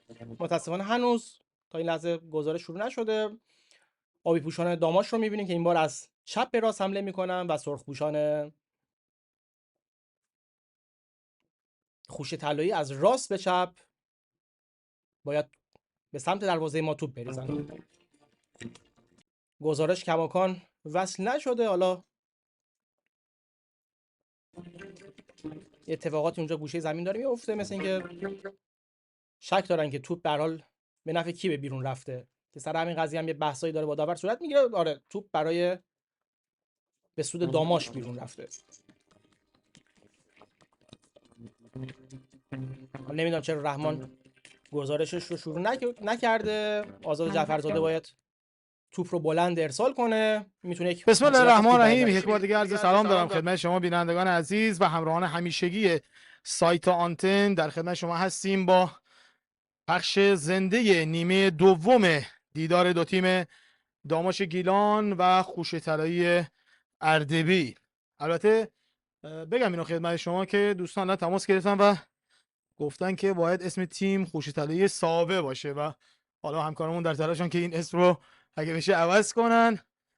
به هر حال یه خورده این بی‌نظمی ها وجود داره در تیم هامون. امیدواریم که درست بشه و دوستان بتونن به یک اتفاق خوبی برسن. صادق بوقی معروفم که اومده تو ورزشگاه و داره بازی تیم داماش رو از نزدیک میبینه. این روزا کلی معروف شده با آو آو آی خودش. امیدواریم که به هر حال شعارهای ورزشی رو بدون فقط تو ورزشگاه بخونه این بنده خدا و امیدواریم که همیشه صحیح و سالم باشه در کنار این ورزشکارا. توپی که برای تیم خوش طلایی به دست اومده و توپی که به بیرون میره و اتفاقی رخ نداده. داور هم میگه که مشکل خاصی نیست و باید به بازی ادامه بدن.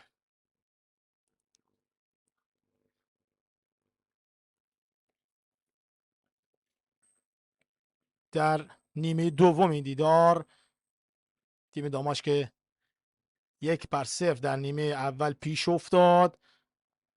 در نیمه انتهای نیمه اول بود که یک توپی رو هم به دست آوردن و نتونستن به گل تبدیل کنن. بازیکن تیم داماش محمد رستمی ضربه پنالتی رو به بیرون زد. به هر حال باید ببینیم در پایان چه نتیجه‌ای برای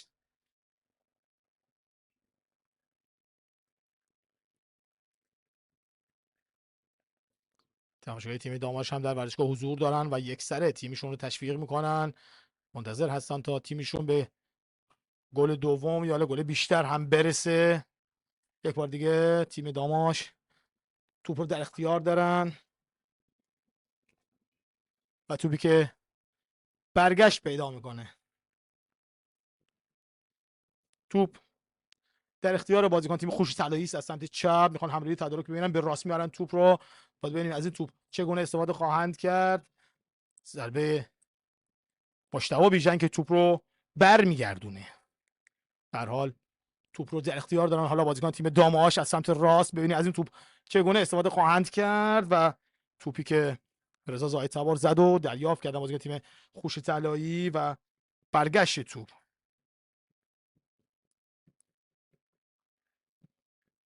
بازیکن تیم داماش در ورزشگاه خودشون محکوم به برد هستن و اینو بهتر از هر کسی میدونن که باید امروز 3 امتیاز لازم این بازی رو بگیرن، چون واقعا در منطقه خطر حضور دارن و باید ببینیم که خلاصه چه نتیجه‌ای به دست خواهد اومد در بازی امروز. داماشی که تا اینجای کار عرض کردم که نتایج قابل قبولی رو نتونسته بگیره. به هر حال بدشانسی و کم شانسی و اشتباهات داوری همه چیز دست به دست هم داد تا این تیم نتونه.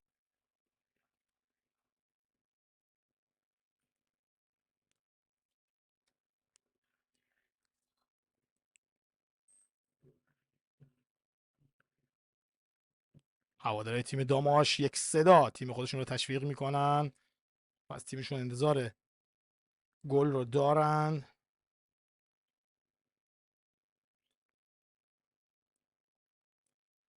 داماش باید گل بزنه. حمله شعاری که الان هواداری تیم داماش سر میدن.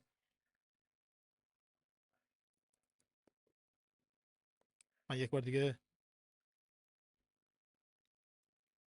از همکارانم بخوام که این اسم تیم خوشتلی رو درست کنن، چون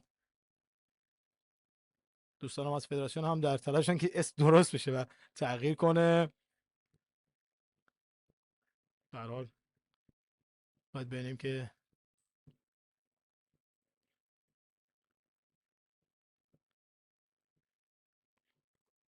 این امر رو انجام خواهند داد همکارمون.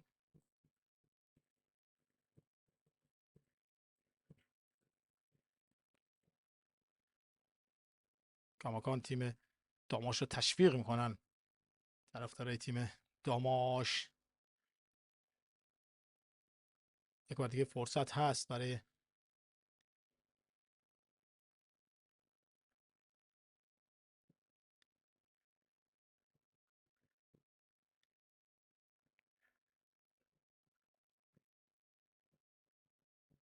داماش گیلان.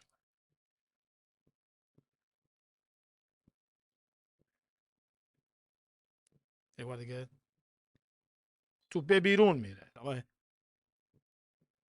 خطا هم نشد.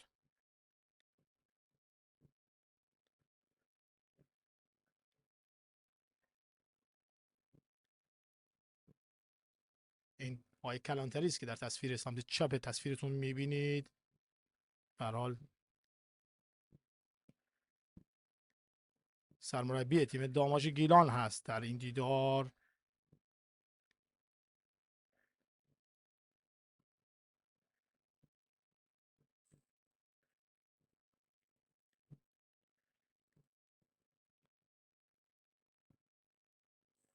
توپ به بیرون رفته و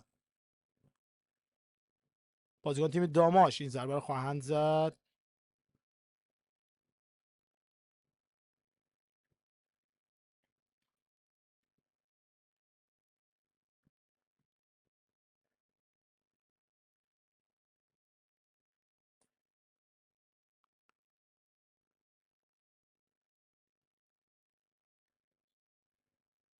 داور دوباره در سود خودش میدمه و باز هم اعلام خطا میشه.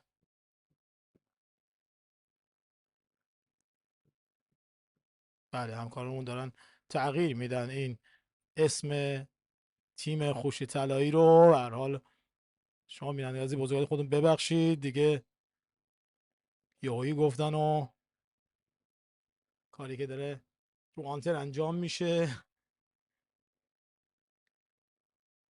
خوش طلایی بالاخره شد اردبیل. اینجا چه بخشی ساوه، تا اردبیل بود. ممنونیم از همکاران گرافیکمون که این کار دارن انجام میدن. من از شما عذرخواهی میکنم. دهمین دقیقه از نیمه دومه که اسم تیم رو بالاخره همکارمون درست کردن. حالا من از همکاران فنیمون تشکر بکنم که لطف کردن و این کار رو انجام دادن. ادامه بازی رو گزارش خواهیم کرد، در خدمت شما خواهیم بود و امیدواریم که این بازی اون نتیجه دلخواهی که هواداران دارن میخوان تموم بشه. به هر حال هر دو تیم اومدن تا در این بازی امتیاز لازم رو بگیرن.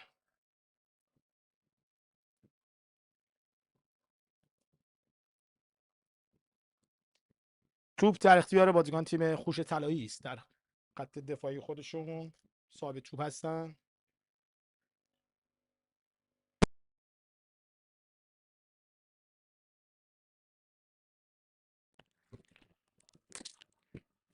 یک بار دیگه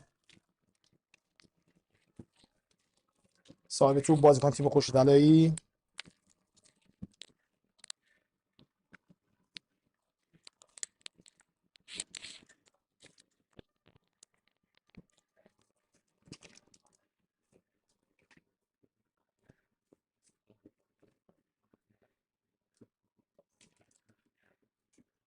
یک بر صفر داماش در زمین خودش پیش هست.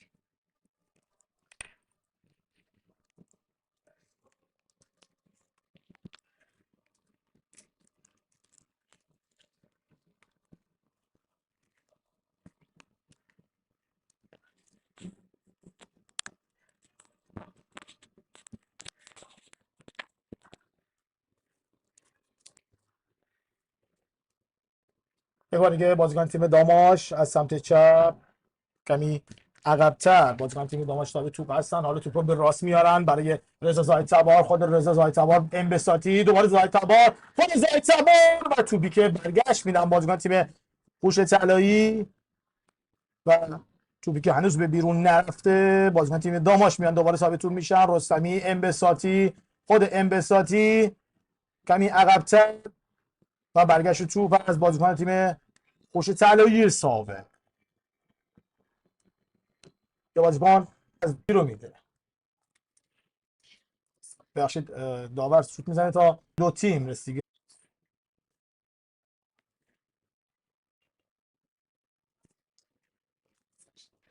خواهند داد. خوشبختانه مشکلی برای هر دو نفر پیش نیومد. یه تعویض رو خوشدلی میخواد انجام بده. داوود فکری بیرون میاد و 66 محمد رحمتی این چهره که وارد بازی میشه. کشورمون که در ورزشگاه حضور دیگه بازیکن تیم داماش سال توپ هستن و توپی که خود جعفرزاده انبساطی دوباره توپ رو بازیکن تیم خوش طلایی برمیگردونن و توپی که به بیرون میره. پرتاب برای داماشی ها.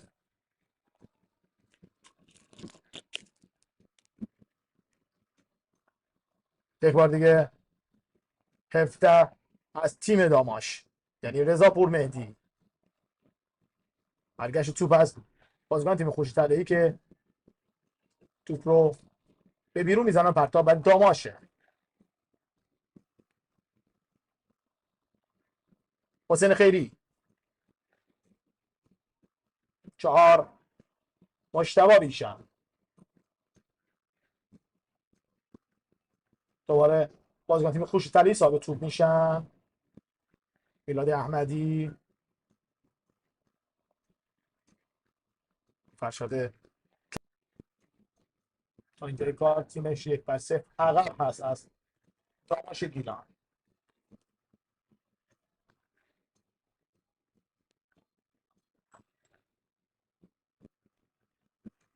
یک بار دیگه بازیکن تیم داماش به توپ نمیرسه. رضا زاهد صبا.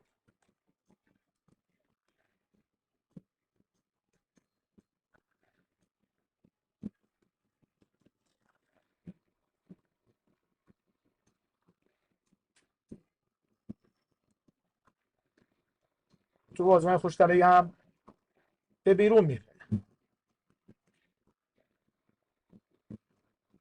صدای هوادار تیم داماش تا اینجا هم میاد.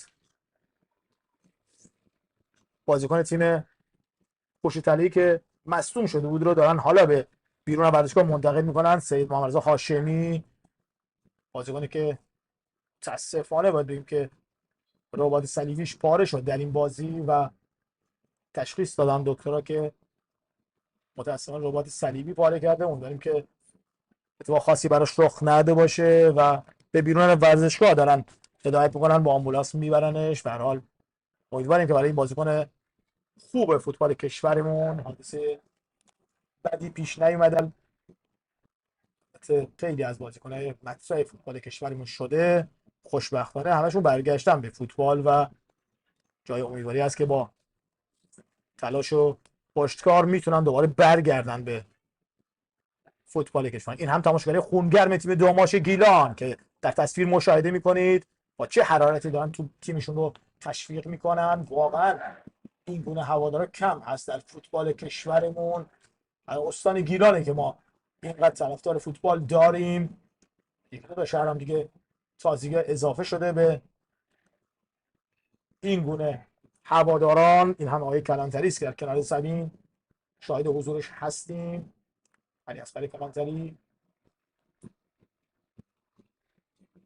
صحبت کنه با مربی خودش در تیم داماش. یک بار دیگه بازیکن تیم خوش‌طلایی که داماشی‌ها اجازه کار رو نمیدن به این بازیکن. آزاد جعفرزاده رو می‌بینید گوشه سمت چپ تصویر و اشکان توانه که میره تا این توپ رو بزنه.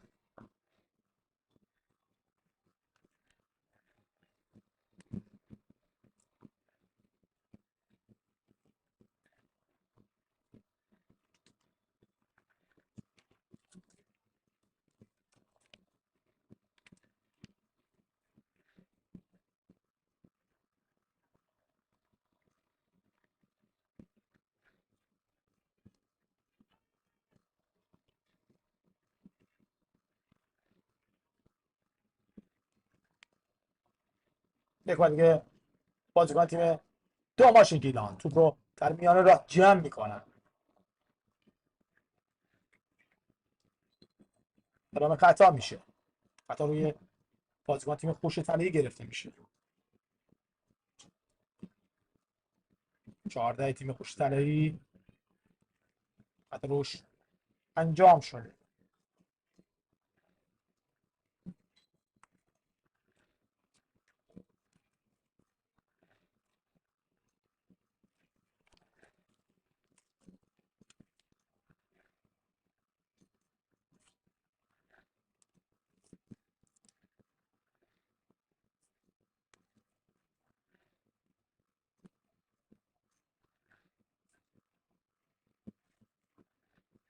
نمیدونم چرا دوستمون رحمان گزارش رو دوباره هر اون لحظه سمت اعلام رها خطا میکنه. میشه. خطا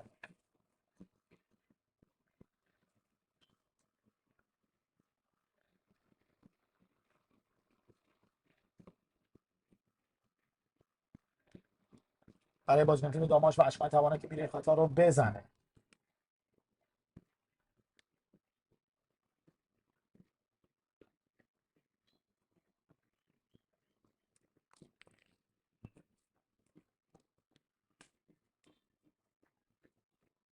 یک بار دیگه بازیکن تیم خورشید طلایی اژدری که صاحب توپ هست. جعفرزاده یه لحظه توپ رو برمیگردونه، اما موفق‌تر میلاد احمدی است که صاحب توپ هست از تیم خورشید طلایی. ببین از این فرصت چگونه استفاده میکنن، پشت محوطه جریمه و اعلام خطا میشه.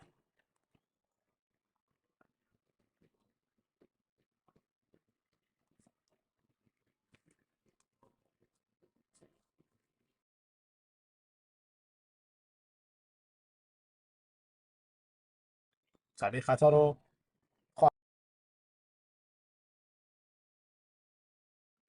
ای خدا،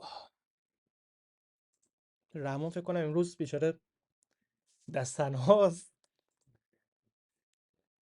ای گزارشش رو قطع میکنه، تصویرش هم الان قطع شده. چک میکنیم این تصویر اگر قطعه ها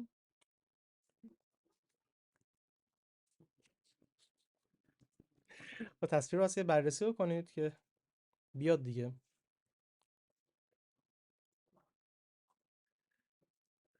به رحمانم یه SMS اگه بدیم که حواسش به خود صداش باشه خیلی خوب میشه. سجاد و کمی عقب‌تر یه بازیکن دیگه حالا اضافه میشه، مهدی شریفی که دور میشه خودش. و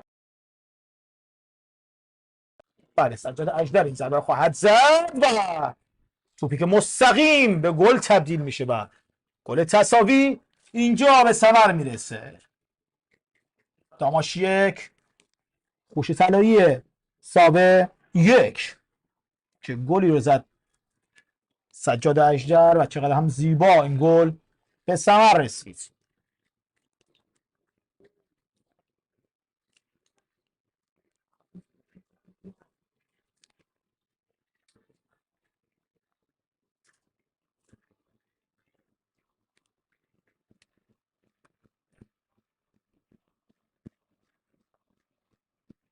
حالا همه چی به تساوی کشیده میشه و یعنی در ادامه دو تیم چه کار خواهند کرد. داماش دوباره مساوی میکنه و همه چیز در رشت به تساوی کشیده میشه. داماش 1 و خورشید طلایی هم 1. سر ایستگاهی حالا برای داماشی ها به دست میاد.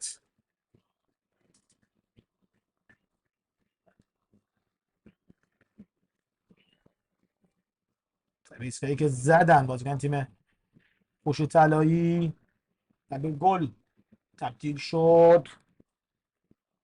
ببینیم سریع اون گل رو که زدن بازیکن تیم خورشید طلایی و توی دروازه داماش این توپ جا شد.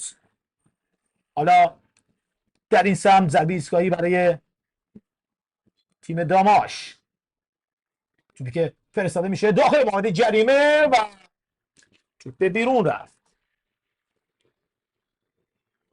اعتقاد به چی داشتن بازیکن تیم داماش؟ اینکه خطایی انجام شده یا که خیر. باید ببینیم صحنه آهسته رو چه اتفاقی رخ داد. یک بار دیگه ببینیم این صحنه رو. توپی که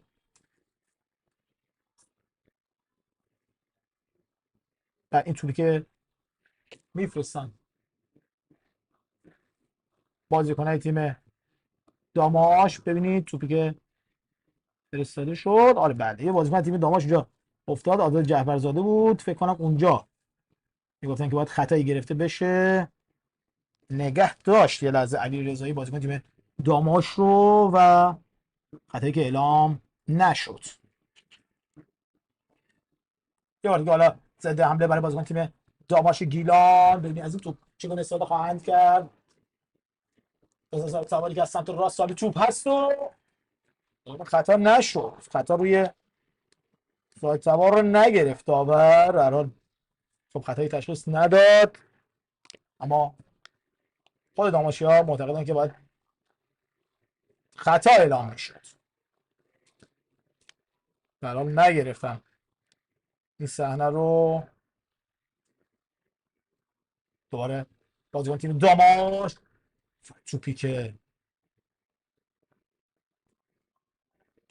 باز هم در اختیار میگه دروازه‌بان تیم خوش طلایی. صحنه رو ببینید دیگه باید چجوری میزد بازیکن رو که خطا میگرفت داور. نگاه کنید سبی که پشت میزنم بازیکن تیم خوش طلایی اما خطا اعلام نشد. بازی رو شروع میکنم بازیکن تیم خوش طلایی و میانه میدان صاحب توپ هستن.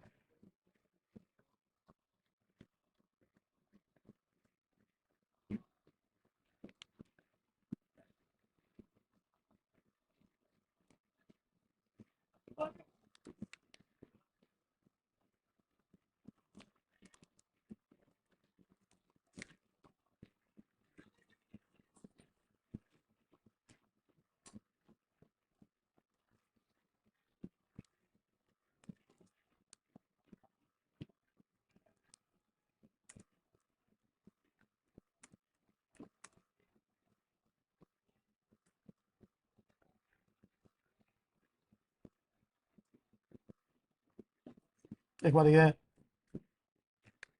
داماشیا صاحب توپ هستن.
توپ به بیرون رفت اومد هوا سرد از اینجا و حالا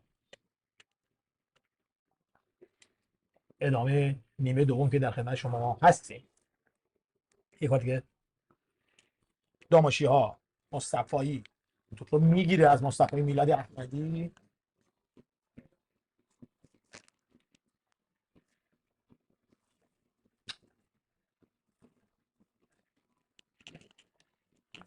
در میانه میدان انبساطی توپ رو به چپ میبره با ضربه سر توپ رو علیرضا فرجیان به عزیزی سپرد. اگه اون پنالتی رو گل میزدن داماشی ها الان 2-1 جلو بودند.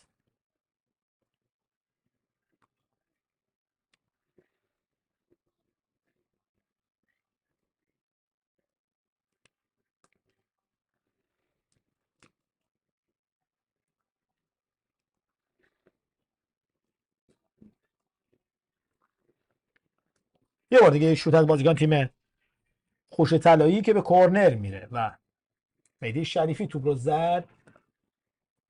توپ به کرنر رفت. حالا تعویض باید تیم داماش انجام بده. آقای کلانتری دست به تعویض زده. 19 امید پورقنبری به زمین مسابقه میاد و مصطفی آقاجانی. دو بازیکن هم تعویض خواهند شد. 70 رضا زاهد سوار که بیرون میاد از همین سمت و یه بازیکن هم از همون سمت قراره بازی رو ترک کنه که بله علیرضا مصطفی یکی از همون سمت به بیرون میره و دو بازیکن حالا به ترکیب تیم داماش اضافه میشن. ضربه کرنر رو میزنن بازیکن تیم خوشطلایی داخل محوطه جریمه. برگشت توپ از حسین خیری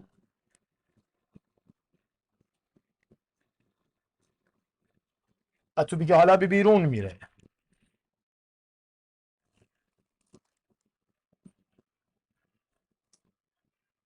بازیکن تیم داماش جعفرزاده رو به عقب کوتاه کار میکنن. بازیکن تیم داماش باید همون جنگندگی نیمه اول رو داشته باشن تا اگه میخوان به گل برسن. کمی عقب نشینی کردن. حالا توپ رو به راست میارن. فرصت خوبی است که نرسید به توپ رضا پور مهدی و وحید عزیزی اومده توپ رو جمع کرد. انکره وحید عزیزی است، دروازه‌بان تیم خوش طلایی سابق.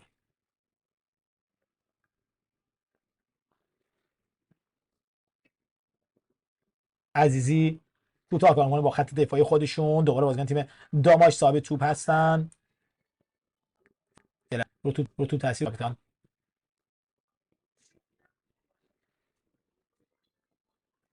رستمی، اما اینجا حالا به نام خطا میشه به نفع تیم خوش طلایی سابق.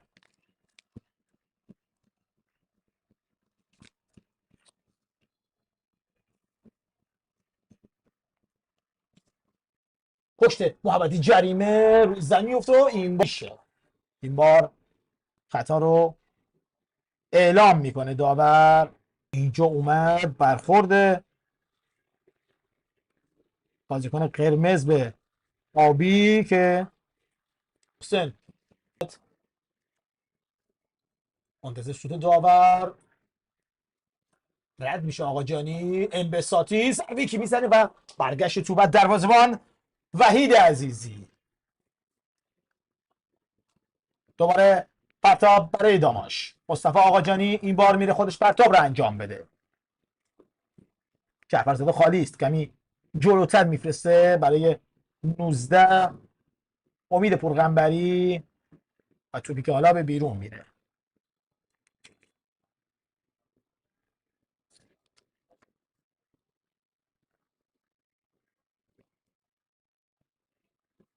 دورخیزه بازیکن تیم خوش طلایی، توپی که زده میشه در زمین داماش گیلان و داماشیات صاحب توپ میشن.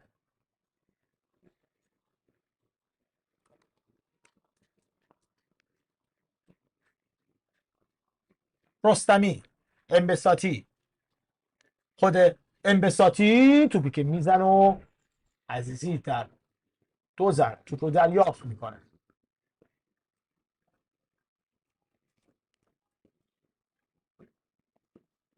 توپ رو به چپ میاره عزیزی. سجاد اژدر صاحب توپ. دوباره اعلام خطا میشه، خطایی که داور اعلام میکنه.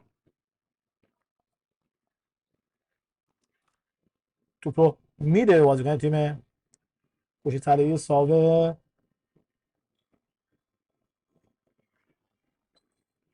باز هم اعلام خطا میشه.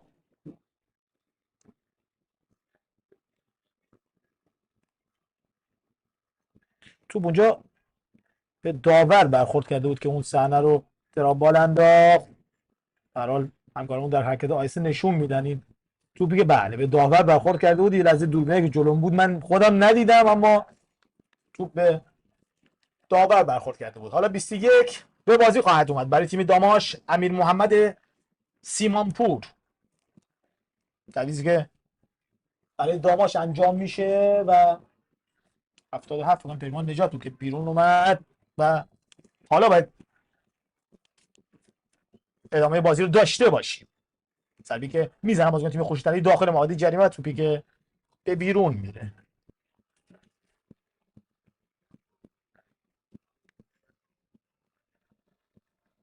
دوباره آزاد جعفرزاده.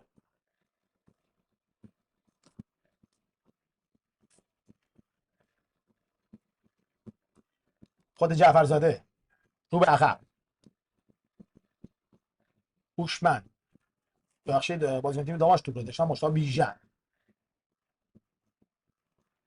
حسین خیری، دوباره بیژن.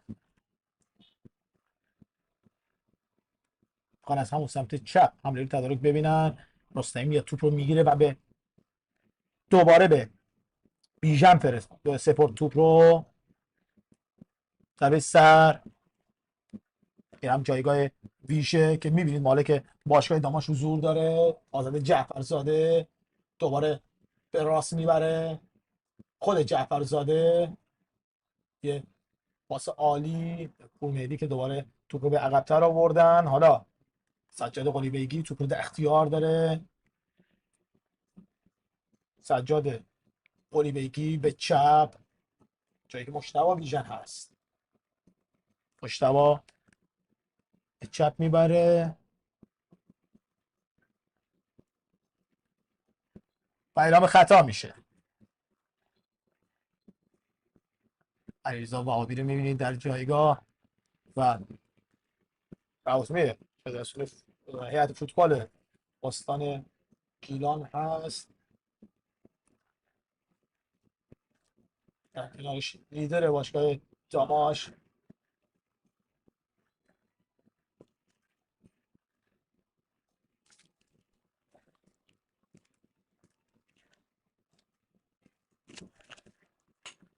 یک بار دیگه بازیکن تیم داماش گیلان فرصت هست برای بازیکن تیم داماش که توپ رو بازیکن تیم خوش طلایی به کرنر زدند.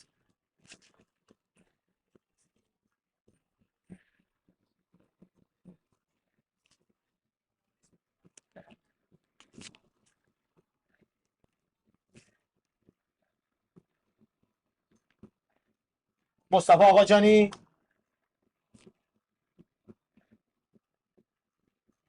کرنر رو خواهد زد. خود آقاجانی ایشون میبینید کرنری که فرستاده میشه داخل محیط جریمه و باز هم برگشت توپ. خود آقاجانی میاد و توپ رو در اختیار میگیره. ببینید از این توپ چگونه استفاده میکنه. آقاجانی که توپ دور میشه ازش و بازیکن تیم خورشیدطلایی هستن که توپ رو در اختیار میگیرن و توپ حالا به بیرون میره.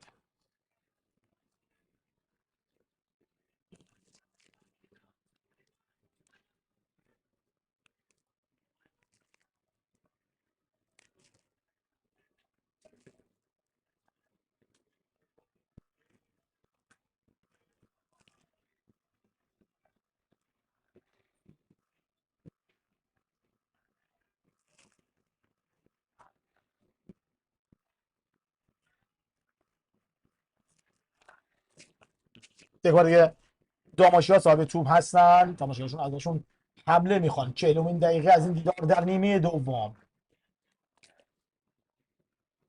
وقتی نمونده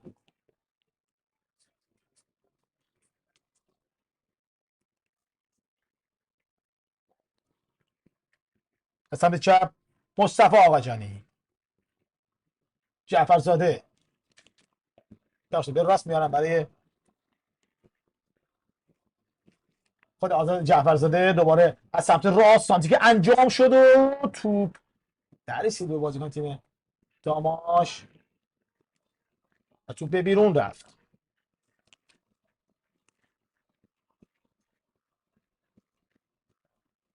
دوباره پرتاب برای خوش سلایی.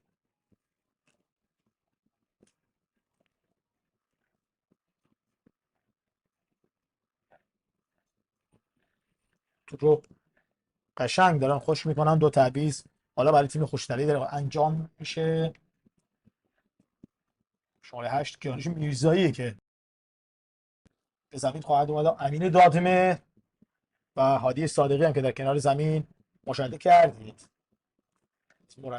مدیرای گیلانی فوتبال کشورمون هادی صادقی که رفته به خوشی‌طلایی ساوه. این هم یک کلانتری است، سرمربی حال حاضر تیم داماش گیلان که جایگزین علی نظر محمدی در این تیم شد. یک بار دیگه بازیکن تیم داماش صاحب توپ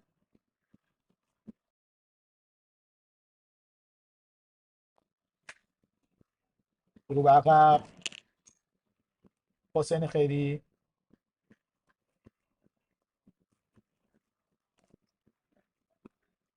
اینم آیه کرمی است، سرمربی تیم خوشی‌طلایی ساوه. توپ رو در اختیار دارن بازیکن تیم داماش و از توپ رو از دست دادن. خطایی هم نیست. بازی این سمت ادامه پیدا میکنه. رستمی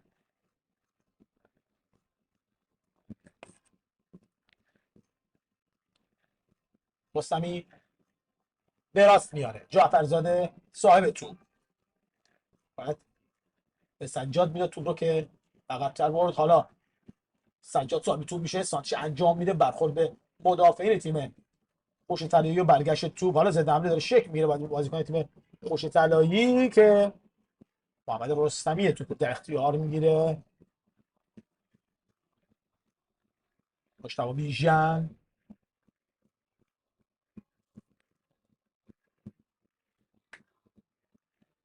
یک بار دیگه حالا فرصت هست برای بازیکن تیم داماش گیلان. سیمانپور صاحب توپ، سیمانپور جریمه نه، توپی که به بیرون زد امیر محمد سیمانپور، چه توپی رو خراب کرد. در حال میتونست موقعیت خوبی باشه برای تیم داماش گیلان. 1-1 مساوی است فعلا دو تیم.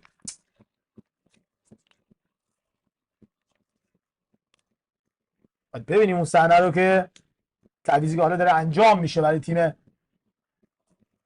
خوش طلایی. یاد شماره 2 مهدی شریفی که خودش اومده بود به زمین مسابقه در نیمه دوم تعویض میشه. حالا نشون میده داور دیگه. خب اجدر میاد بیرون، سجاد اجدر میاد بیرون. نه میگه که اشتباه شده با یه بازیکن دیگه بیاد. حالا این تابلو تعویض در دست رضا قویان هست، اما نمیدونم چرا تابلو تعویض بالا نمیبرن که بدونیم چه بازیکنی قرار بیرون بیاد. بله اون بازیکنی خودش میدونست کیه، یه کارت زرد داور گرفت. یا شماره 14 مجتبی خسروی که یه کارت زرد میگیره از داور. چری که میبینید هنوز هم بیرون نرفته، یه کارت زرد گرفته خسروی. یه بار دیگه اون صحنه رو نشون بدن همکارانمون که سیمانپور زد و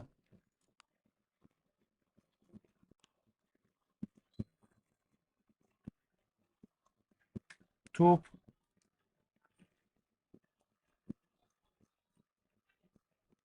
به بیرون رفت. بله اینجا سیمانپور صاحب توپ بود و توپی که زد و به بیرون رفت. مرتبط برای داماش 6 دقیقه وقت تلف شده برای نیمه دوم. حالا در نظر گرفته میشه از سوی داور چهارم این دیدار مصطفی بینش. 6 دقیقه هم زمان خوبی است تا داماش بتونه این نتیجه تغییر بده در زمین خودش.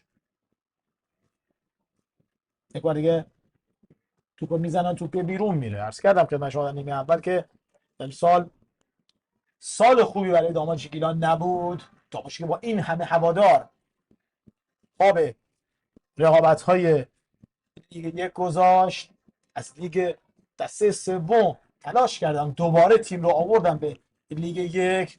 اون بازی‌های مالکیتی تیم که در ابتدای فصل پیش آوردن، شیرازه تیم رو از هم پاشیدن و کلا یه جورایی دوست داشتن این تیم رو نابود کنن. به هر حال آقای نعیم‌پور دوستاشون اومدن تیم رو گرفتن.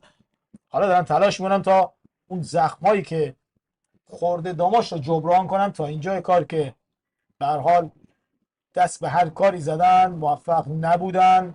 به هر حال فوتبال رو باید امتیاز لازم رو در فوتبال بگیری تا بتونید تیمتون رو حفظ کنید. امسال هم که شاید سقوط خیلی سخت‌تر از سالهای قبل هست. به هر حال داماش اگه میخواد نیفته باید بیشتر بجنبه. حالا تغییرات در کادر فنی انجام شده، بازیکن‌های مد نظر رو که باید بیارن برای تیم داماش گیلان. باید ببینیم که در ادامه چه تصمیمایی برای این تیم خواهند گرفت. یه لحظه به ضربه خطا و یه دعوایی که اونجا پیش میاد چی شد اصلا. یه لحظه همه افتادن به جون هم. ببینیم اون صحنه چه اتفاقی رخ داد. داور نشون بدیم که یه بازیکن از تیم خوش طلایی سالون که هول داد بازیکن داماش رو و شروع کننده دعوا بود. صحنه رو ببینیم با هم. اینجا بود. بله همکارمون خواهش من بیا عقب‌تر بیارن. اینجا بود. بله هول داد بازیکن داماش رو. چرا این کار انجام داد خودش میدونه و کار درستی انجام نداد. در شماره 7 از تیم خوش طلایی ساوه که هول داد بازیکن تیم داماش، امین دادمهر بود که این کار انجام داد. در حال بازی ادامه پیدا میکنه. دوباره بازیکن تیم داماش و توپی که در اختیار میگیره وحید عزیزی. عرض می‌کردم خدمت شما که در حال هر جور که بود این تیم تا اینجای کار در رقابت لیگ برتر لیگ یک حضور داره و قاعدتاً مسئولین تیم میخواستن که این تیم رو به لیگ برتر بیارن، اما تا اینجای کار خیلی سخت شده شرایط تیم داماش. امیدواریم که برای نیم فصل دوم بیشتر هزینه بشه، بازیکن‌های بیشتری در خدمت بگیرن تا بتونن گذشته رو فراموش کنن، هر اتفاقی که افتاده فراموش بشه و تیم بهتری روانه مسابقات بشه. این هواداری که در سرما و گرما میان و تیم رو تشویق میکنن، هر حال نیاز به این دارن که بازی خوب از تیمشون ببینن. از مسئولین ورزش استان که دارن زحمت میکشن، آقای آرمان و دوستان، هم خواهشمندیم که بیشتر توجهشون رو بذارن به این گونه تیم هایی که به هر حال آبروی فوتبال استانمون هستن. یک بار دیگه بازیکن تیم داماش از سمت راست و اعلام خطا میشه، خطایی که برای تیم خوش طلایی گرفته میشه. به تشکرم بکنیم از آقای آرمان که تونست این ورزشگاه رو برای تیم داماش آماده کنه که بازی خونگیشون رو داماش سپیجود اینجا انجام بدن. واقعا کار بزرگی بود که حالا این چمن اینجوری چمن طبیعی آماده شده برای مسابقات دو تیم، هم سپیدرود و هم داماش گیلان. در حال کار خوب رو باید گفت، اما این تیم ها باز هم به توجه مدیران نیاز دارن تا بتونن بالا بیان.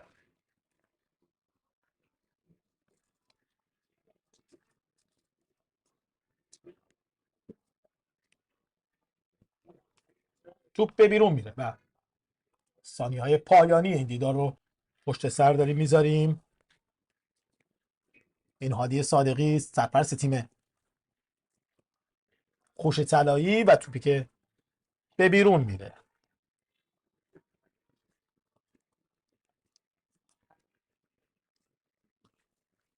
یک بار دیگه بازیکن تیم داماش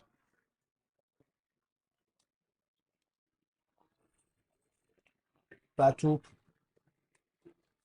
امین دادمر کلا عصبیه و یه بار بازیکن داماش درگیر شد، حالا با بازیکن خودشون و سرمربی تیم ازش میخواد که نزنه این توپ رو. نمیدونم چه اصراری خودش این کار انجام بده. دوربین بالا رو ببینیم، توپی که حالا فرستاده میشه و بازیکن تیم داماش دور میکنن. چه بازی شد امروز و حیف که هواداره تیم داماش راضی نیستن از این تساوی و باید چشم بازی بعدی داشته باشن. هفته بعد با سایپا در کرج بازی خواهند کرد، چهارشنبه هفته بعد،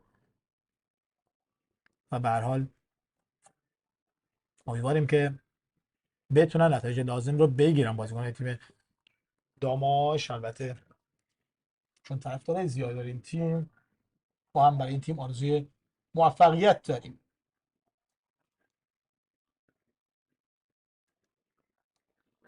حالا یه توپ رو باید بازیکن تیم خوش طلایی از سمت چپ داخل محوطه جریمه میشن بازیکن تیم خوش طلایی و کیانوش میرزایی رو به عقب برای دادمهر. مجتبی خسروی شده دادمهر صاحب توپ هست، جلوی توپ رو گرفتن بازیکن تیم داماش، اجازه کار رو نمیدن و اینجا توپ رو رستمی به بیرون میزنه و سوت پایان این دیدار به صدا در میاد و تیم داماشی که با علی اصغر کلانتری هم نتونست 3 امتیاز کامل رو در ورزشگاه شهید عزادی شهر رشت بگیره. دو تیم به تساوی 1-1 رضایت میدن. امیدوارم که از دیدن این مسابقه شما بینندگان عزیز لذت برده باشید. تا دیداری بعد، خدا یار و نگهدار شما.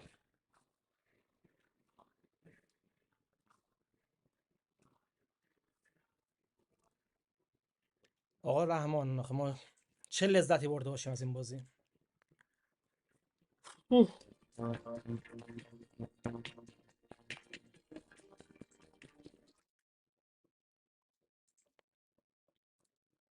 دیگه هرچی شد خودتون دیدید دیگه. ما توی نیمه اول به یک گل رسیدیم، به یک گل دیگه هم میتونستیم برسیم که توسط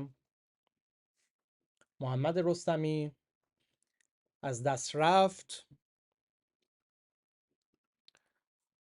وقتی گل نزنی گل میخوری. چه گل افتضاحی هم که خوردیم. دیگه واقعا آدم میمونه که چی باید بگه. هوادارهای داماش هم میبینیم که معترض هستن، حق هم دارن. هر اعتراضی بخوام بکنن حق دارن، اعتراض کردن حقشونه.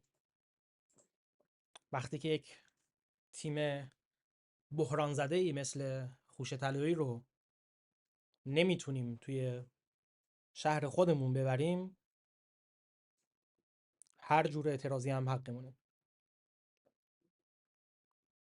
اگه به بازیکن اعتراض میشه، اگر به باشگاه اعتراض میشه، به مسئولین اگر اعتراض میشه، تو چنین شرایطی همه حقشونه. من واقعا نمیدونم الان مثلا محمد رستمی چه حسی داره. یعنی شب میتونه خیلی راحت سرشو بذاره رو بالش بخوابه. بازی که میتونست 2-0 در نیمه اول به سود ما به پایان برسه، 3 امتیاز شیرین رو به دست بیاریم، به این شکل شده که کماکان در پایین جدولیم و از بقیه تیم‌ها فاصله بیشتری گرفتیم. کامنت های شما هم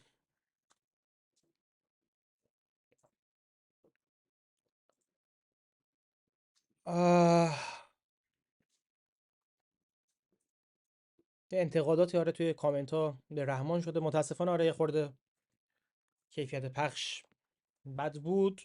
ای کاش به جای صحنه آهسته و نتیجه و اینا تمرکز روی همون پخش بازی و گزارش بازی میشد. ولی به هر حال دستشون درد نکنه. به هر حال تو بارون توی سرما کشن، سعی میکنن به هر شکلی که هست بازی رو پخش کنن. دلخوری ما به هر حال از جای دیگه است که دلخوری ما از تیم، از بازیکناست، از وضعیت فعلیه دیگه. یه پخش بازی به چه شکل بود و اینا دیگه زیاد واقعا مهم نیست.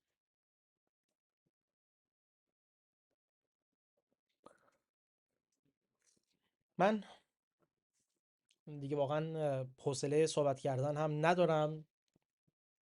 خیلی هنوز توی لایف هستم. من فقط همین رو بهتون بگم که ما نتایج رو توی سایتمون آپدیت می‌کنیم. میتونید وارد سایت وارش اسپورت بشید و نتایج رو ببینید. به زودی تصویر نتایج رو توی اینستاگراممون و کانال تلگرامیمون هم منتشر می‌کنیم. صحنه‌های گل‌ها رو هم گذاشتیم. یه نکته هم فقط بهتون بگم که دو تا از همکارامون سیدعلی هاشمی و علی رهبر هم در بین دو نیمه از کنار زمین اخراج شدن و رفتن روی سکو، از اونجا داشتن. هنوز دقیقا خودم هم نمیدونم. فقط اینکه خلاصه زورشون به داماش و رسانه‌های داماش میرسه دیگه. حتی شهر خودمون اینه که بده. با وضعیت فعلی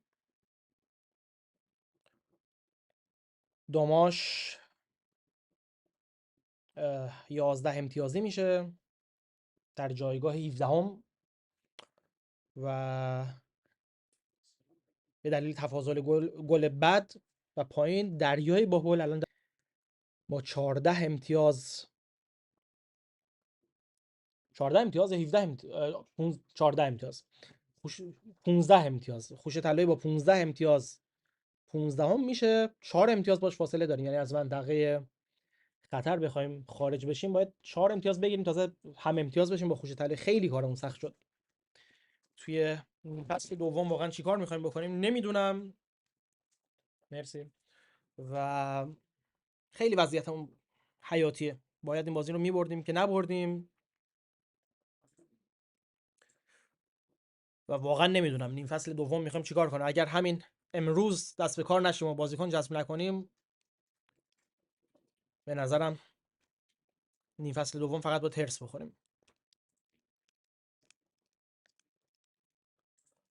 آقا دمتون گرم. ممنون که به هر حال توی این بازی با ما بودید. بله دقیقاً 11 امتیاز تونستیم کسب کنیم. حالا یک بازی مونده ولی به هر حال تا یک برنامه دیگه و شرایطی بهتر ازتون خداحافظی میکنم.